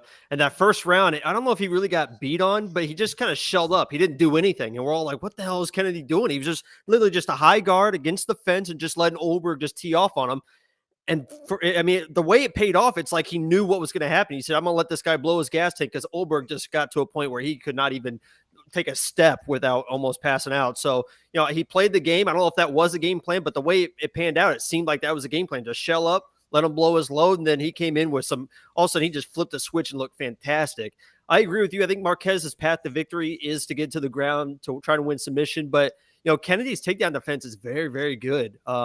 And it would worry me more, I think, if Marques was kind of a shorter, smaller guy, to be able to get those legs a little bit easier. But he's the taller guy in this matchup, I believe. I think he's 6'6" versus 6'5". So he's the taller guy trying to get to the legs of somebody who has great takedown defense. So I actually found Kennedy in my lineup at $8,200. I think after that last fight, I think he's got incredible fight IQ. I saw some great takedown defense from him. So I think he avoids the takedowns, and his striking is fantastic. We saw that in the Oberg fight. When he lands sharp and hard. So I like him to win this fight, and I think he's great value at $8,200. Yeah, and I've seen people most people are positive on one side or another with this fight. It's either Danilo Marques will submit Kennedy, and that's the end of that, or Kennedy will knock out Danilo, and that's the end of that. Whatever side you're on, obviously Jacob and I are on Kennedy's side. We'll find out Dan in a minute. You got to play them in DraftKings. This is a great price because I do, left is very live for a knockout and right is very live for a submission. So I do think that's a great value on either side of that. Danny, which way are you going with this? So like I said, Danilo Marques cost me a lot of money last time, right? So there's 2 ways I could look at this. I could be like, all right, double down. I learned my lesson. I'm going to stay away from it. Or I could do what I'm going to do. I'm doubling down.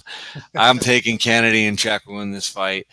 And I mean, listen, when I was watching tape on Marques prior to his last fight, I was like, this guy is basically a one-trick pony. He's got to get in close. He's got, some takedowns. He must be working on improving those. But, he's got to get it to the ground. If this fight is a striking match, and Nchukwu is going to piece him up. Nchukwu's got I don't even know how long a reach it is, but it's insane. It's like a 90-inch reach or something. It's something ridiculous. So if Danilo Marquez can't get it to the ground, which I don't think he'll be able to that easily, and Chekwu really, literally his training camp should be defend takedowns, create space, use your length. If he does that, he'll win, and I think he might get a stoppage. So I'm playing him. And if I get burnt again, then I think I'll have to become a Danilo Marquez fan, because I did not see any way how he was beating. And neither did Angelo. We just confirmed in the chat. The comment section never fails. They went back. I did not pick Danilo, so I guess we lost money on him. I was very emphatic that there was no way Danilo Marquez was going to win that last fight. He went out, closed the distance, got a takedown within 30 seconds, and literally just beat up Mike Rodriguez. I was like, oh my God. But yeah, so I don't think that'll happen again. I really think Kennedy and Chekwu should have the right game plan for this fight, and in every other in every other element of the fight, he should win. So, and what's your play with Monkey Knife Fight? I actually think I tend to more. Some reason, really, I was going to say I think less is. Yeah, I got less. Yeah. Why, you think it's going to be a stoppage? I think it's an early takedown submission or a hit you in the chin. He's done. I do think there's a stoppage. I told you I did play the over 1.5 rounds, so I think it'll hopefully a second round stoppage. But I also think Chekwu doesn't have like crazy output. Like you said, his last fight, he just balled up for 2/3 of the fight. Well, I mean, there's not a lot of output when someone's throwing bombs at you. But yeah, I don't know. I could see less too. Then you're either betting on a stop. You're either hoping for a stoppage or not. I think Danilo Marquez is tough enough to where he's probably going to take some shots over the course of a couple rounds. And I think it'll be more him. If he doesn't get his takedowns, he'll gas later in the fight. That's where I think he could get finished. But I don't know. More, less doesn't matter to me. And Chuck will better win, because I'm gonna throw a little bit of cash on this one. Well, and apparently both you and I were very oh yeah. It was like I don't even know if we were posting our bets at that time, but it was like 7 units or something ridiculous. Yeah. Well, either way, I am looking forward to seeing this fight. I told you I have a couple of bets in Chekwu, and we'll do our full betting guide. You'll see that in a bit. But I have a couple of bets in Chekwu. I have over 1.5 rounds, and I have by stoppage. So either way, this should be a fun one. You want to place one of those bets, go to weonpicks.com/bets. And if you want to hit this Monkey Knife Fight line, we are split. But if you want to hit this line, I like the less, Dan like the more. Go to playmkf.com/weonpicks. Next up at UFC Vegas 30, we have the co-main event of the evening.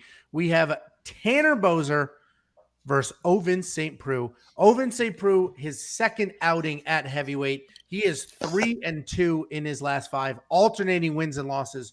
So we already know Jacob's pick. He's coming off of a loss. Tanner Boser, 2-3 in his last 5, coming off of 2 losses in a row. He just lost 2 weeks ago to Ilir Latifi. So this is a quick turnaround.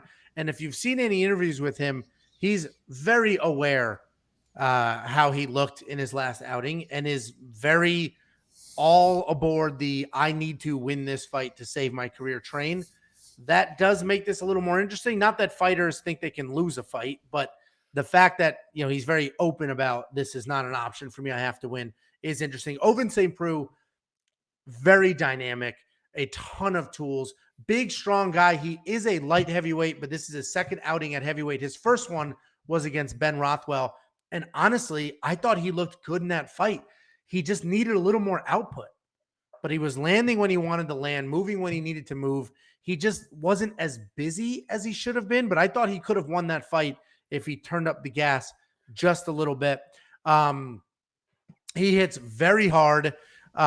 He's also hot and cold on his record, and we've seen that with the alternating wins and losses, but he does hit hard. He's a dynamic striker. And I just love Ovince St. Preux. I just, in every fight he's in, I think he's going to win. I think he's super live. He's very dynamic. And then I watch the fights, and it's just do more. Why are you just sitting? Do more. You're right there. You have the opportunity. You're landing every time you throw. Why aren't you throwing more? So he is frustrating to watch. And Tanner Boser is fun to watch, but he has not been performing the way he needs to. The loss to Latifi was not a good look. That was not a good look in that fight.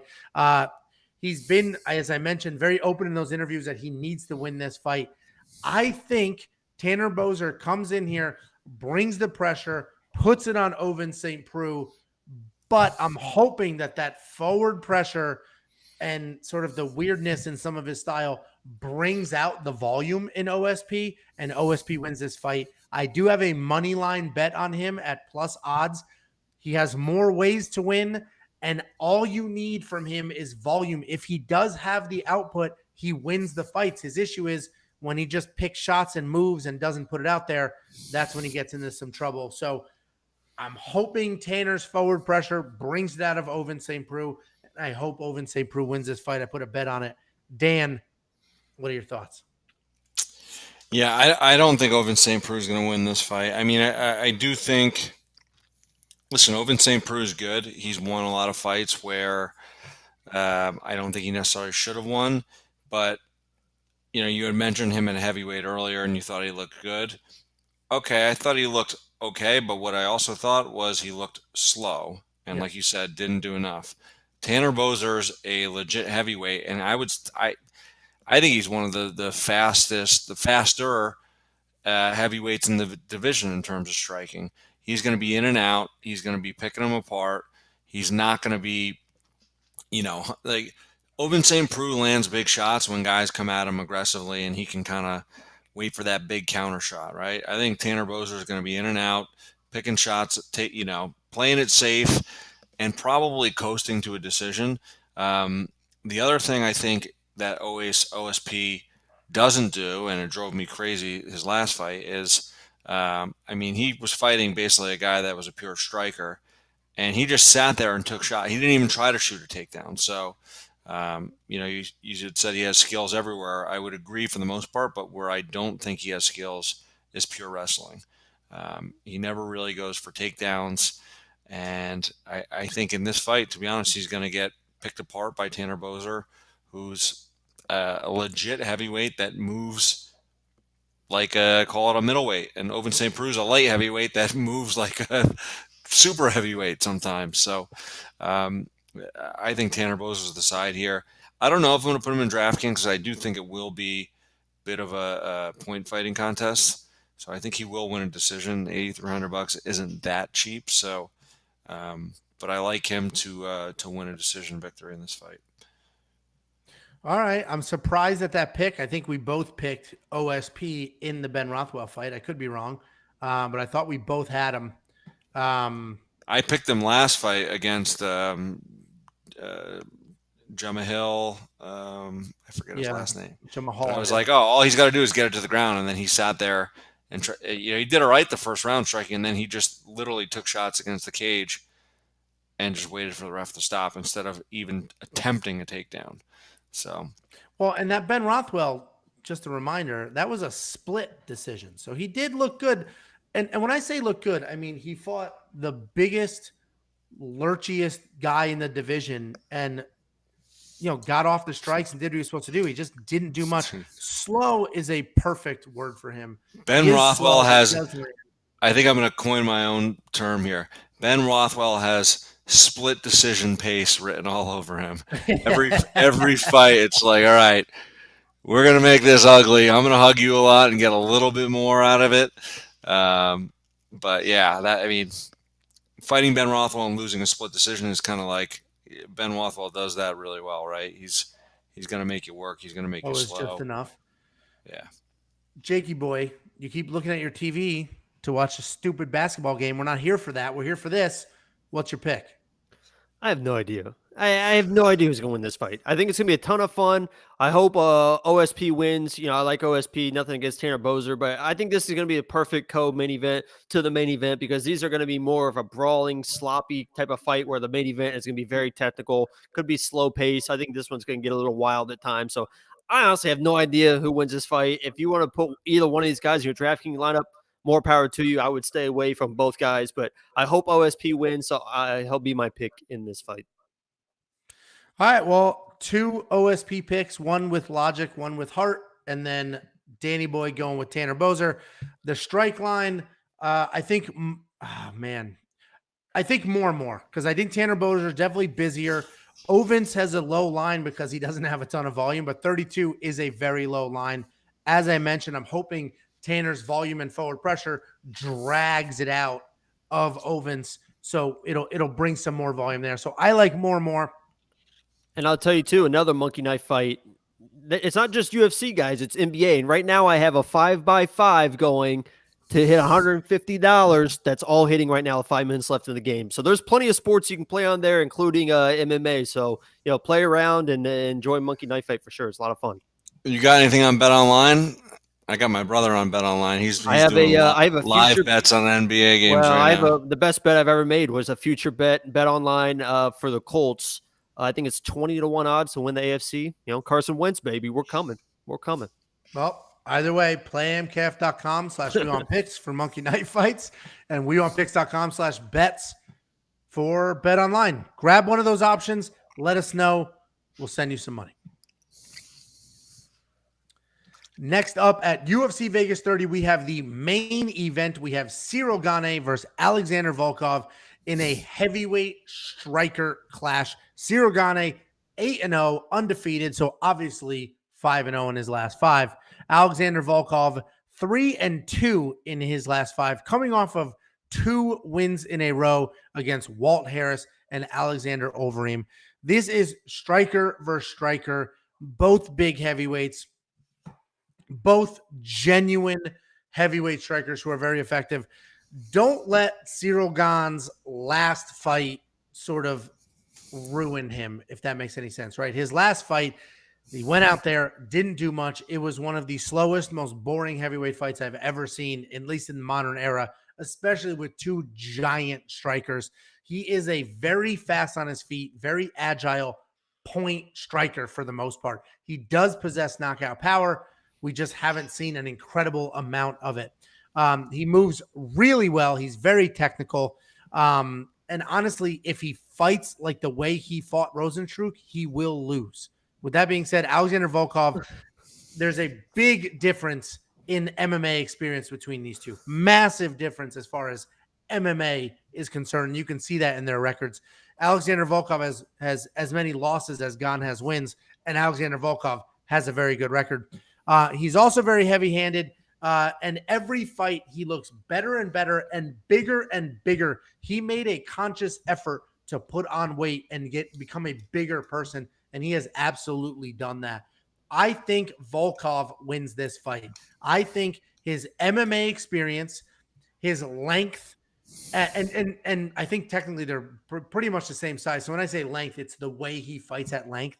I think it is enough to counteract Cyril Gane's phenomenal foot movement and sort of his speed and movement there. Jacob, you laughed at me, but Cyril Gane in his last fight, I get it. If you want to look at the stats, he landed 100, whatever. But he did not look good in that fight. Bounce in, 1 strike, bounce out. Alexander Volkov will not let you get away with that. Rosenstruck will, because Rosenstruck has that devastating 1-punch knockout power and just sort of waits for it. Alexander Volkov will not let you get away with that. I think Volkov has more volume and just more tools in his bag, especially this is an MMA fight, and Volkov is willing to fight an MMA fight where Rosenstruck was absolutely not. Jake, I'm going to you last. I'm not going to let your theatrics. You just did you just did the breakdown, was about to go to me, and then did another breakdown again because you were so afraid I was about to rip your argument apart. No, you're stupid. I'm worried about your breakdown. You doubled down. You were like, well, before Jake, let me say what I said again. Your stupid head movements annoyed me so much. I didn't even want to give you a minute. Dan, what are your thoughts? This is a tough fight. I mean, the way you called it, it's Gane is the up and comer. He's got the hype train on him right now, and he's looked good. I mean, he did what he did to win his last fight. But listen, the guy's a talent. He's got a style where he kind of is in and out. He's got good footwork. But like you said, Volkov, man, he is a legit heavyweight. He's 6'7", huge length, good striker. So I don't know that stylistically Gane is going to have an easy path to winning this fight.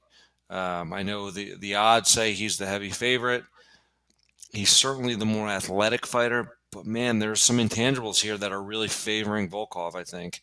The length, the experience, the height, these are all things that Ciryl Gane probably doesn't have to deal with regularly.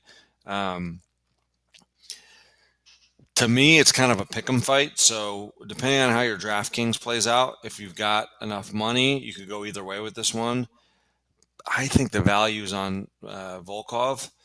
The problem, well, yeah, I think the value's on Volkov here. I mean, the guy's got so much more experience. He's very good. And Ciryl Gane has looked good, but listen, if he wins this fight, he's going to come out of it as, okay, in line for a title shot pretty soon.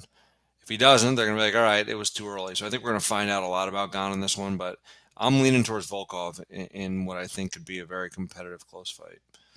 Yep, I obviously agree with that. I have a money line bet on Volkov. No props on this one just yet. Jacob, go ahead. I can't wait for you to interrupt me on this one. So I don't interrupt. That's what you do. So you said Gane didn't fight a good fight last fight. He was against Rosenstrike. He threw over 200 strikes, had attempted 14 takedowns. He fought the fight he had to fight against Rosenstrike. You want him to just rush in against Rosenstrike? He's going to get knocked out. So he fought the fight that he needed to fight to win, to stay undefeated, to keep moving up the ranks. He kept his distance. He even shot 14 takedowns, attempted 200 strikes. That's the way he was. That's probably the only way he was going to win that fight. If he gets into firefights in Rosenstrike, you're probably going to lose. So he did what he needed to do. I think in this fight, I think the striking is pretty even. Volkov's probably got a slight edge in the striking, especially because of the experience and the length. But I think Ciryl comes in and uses grappling and gets some takedowns, mixes those in. I think he makes it dirty. I think his fight IQ is off the charts. Volkov actually obviously has the experience, but I think Ciryl is on a next level fighter, a next level talent. I think he's going to show that off in this fight. I think he's going to find a way to completely dominate. And I think he wins the fight. So even at $8,700, I thought that this was going to be a lot closer. Honestly, I thought the odds, and I think they should be closer.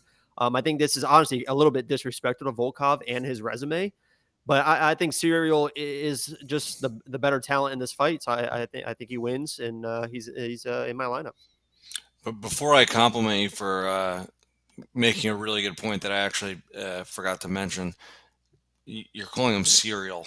I think it's Cyril, right? Like Cyril, like not like Captain Crunch, but at any rate, you made a very good point with the grappling and the wrestling. If he comes out with a grappling game plan, Volkov, has been doing MMA for years, but Gane could make this a very interesting stylistic fight if he mixes in some takedowns, gets on top, and makes it that sort of fight. So that was a very good point, and that's something that could win him this fight, because striking, yeah, I agree. I think it's a very, very close fight. So I would actually argue if Gane comes in here looking to make it an MMA fight and he's mixing in grappling, I think that's a problem for him. Alexander Volkov has a ton of wins by submission, very capable on the ground. Ciryl Gane's going to shoot some sloppy takedown that he learned in the last 3 years because he spent his entire life kickboxing, and he's going to get caught in something. I think against Alexander Volkov with his length and very capable jiu-jitsu, I think that would be a big-time mistake, and I do not think that's his game plan. I think he will have the exact same game plan he had against Rosenstruck.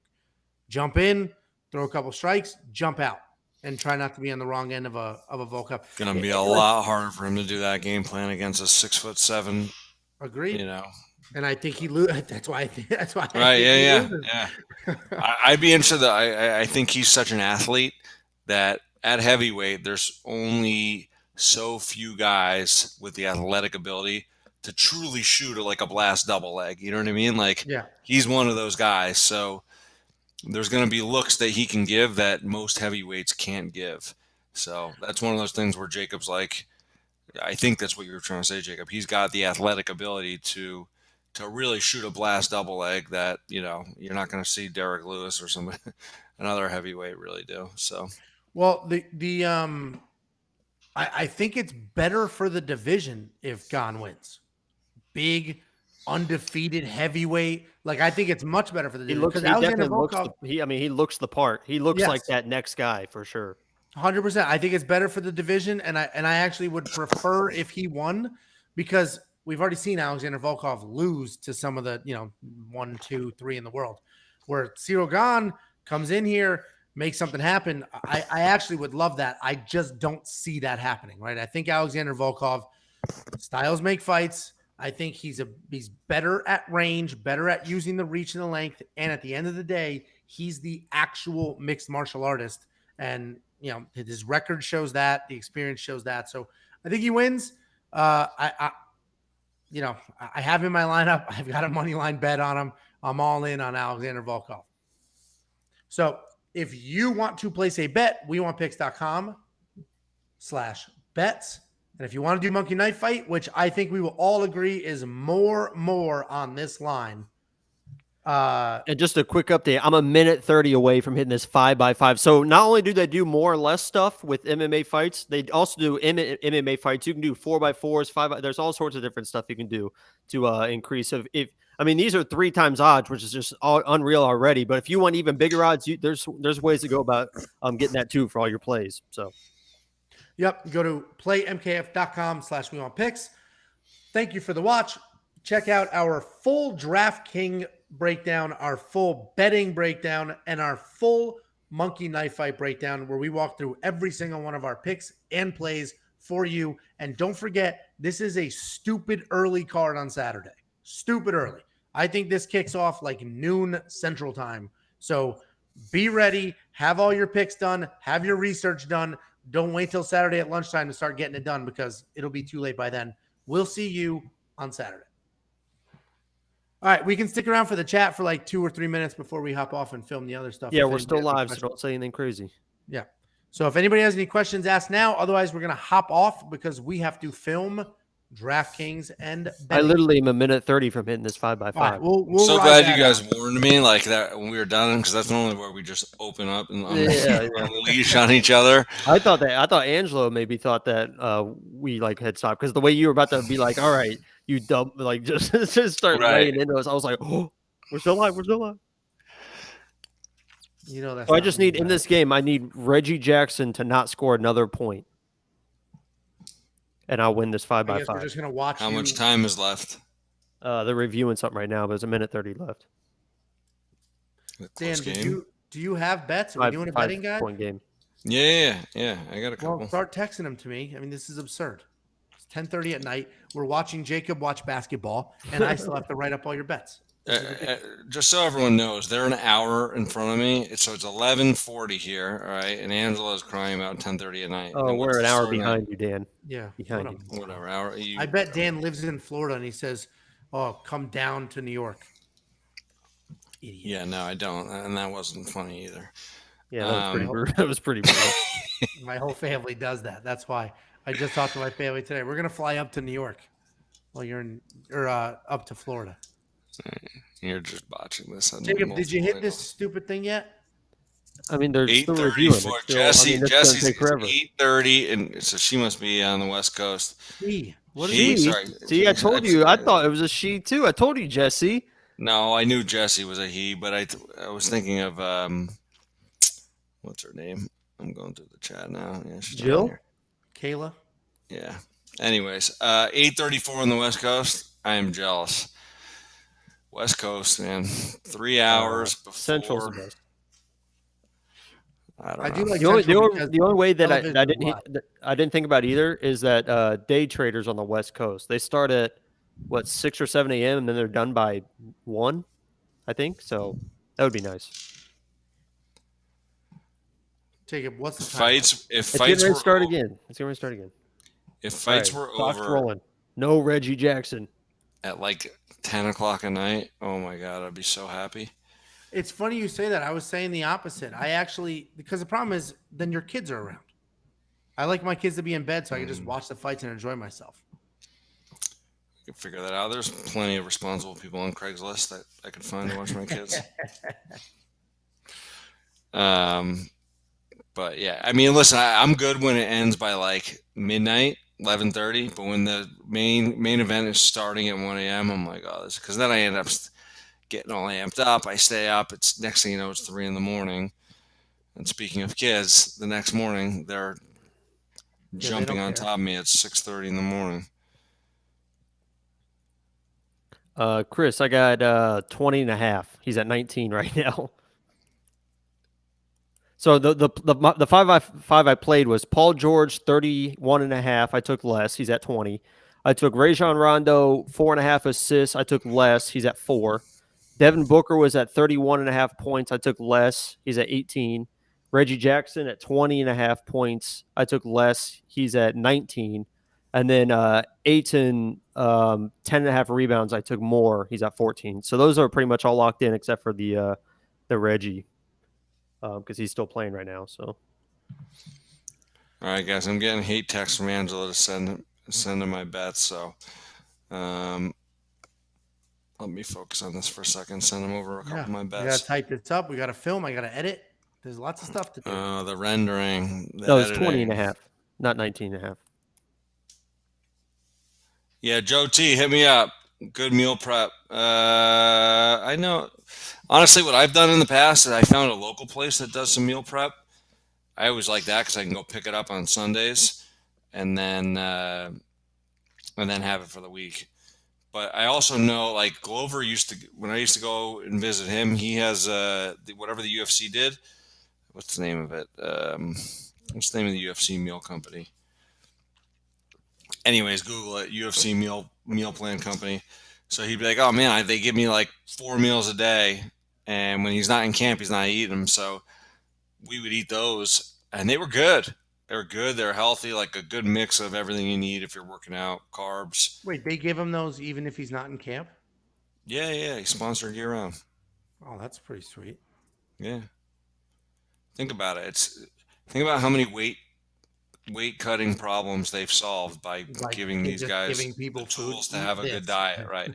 Like there's no longer the excuse like, oh, I don't know how to diet. It's like, all right, we'll send it to you. We will send you your food. This minute and a half is taking 49 minutes, Jacob. Well, they keep reviewing stuff. This is the second. There's a minute 6 left now. Oh my God, we only got through 24 seconds. Yeah, because somebody hit somebody in the face. It's a big deal. You know how live sports work, Angelo? There's like timeouts. I do, but man, I thought only. Here we go, Clippers ball. If I can go without Reggie Jackson scoring here, I think we should be good, but we'll see. I'm worried about a late bucket when they just have given up. They're not fouling. Garbage let time. Them drive. Let them drive to the lane. Oh my God, another foul. Unbelievable. Any questions about the fights, guys? Now that this video is dragging on.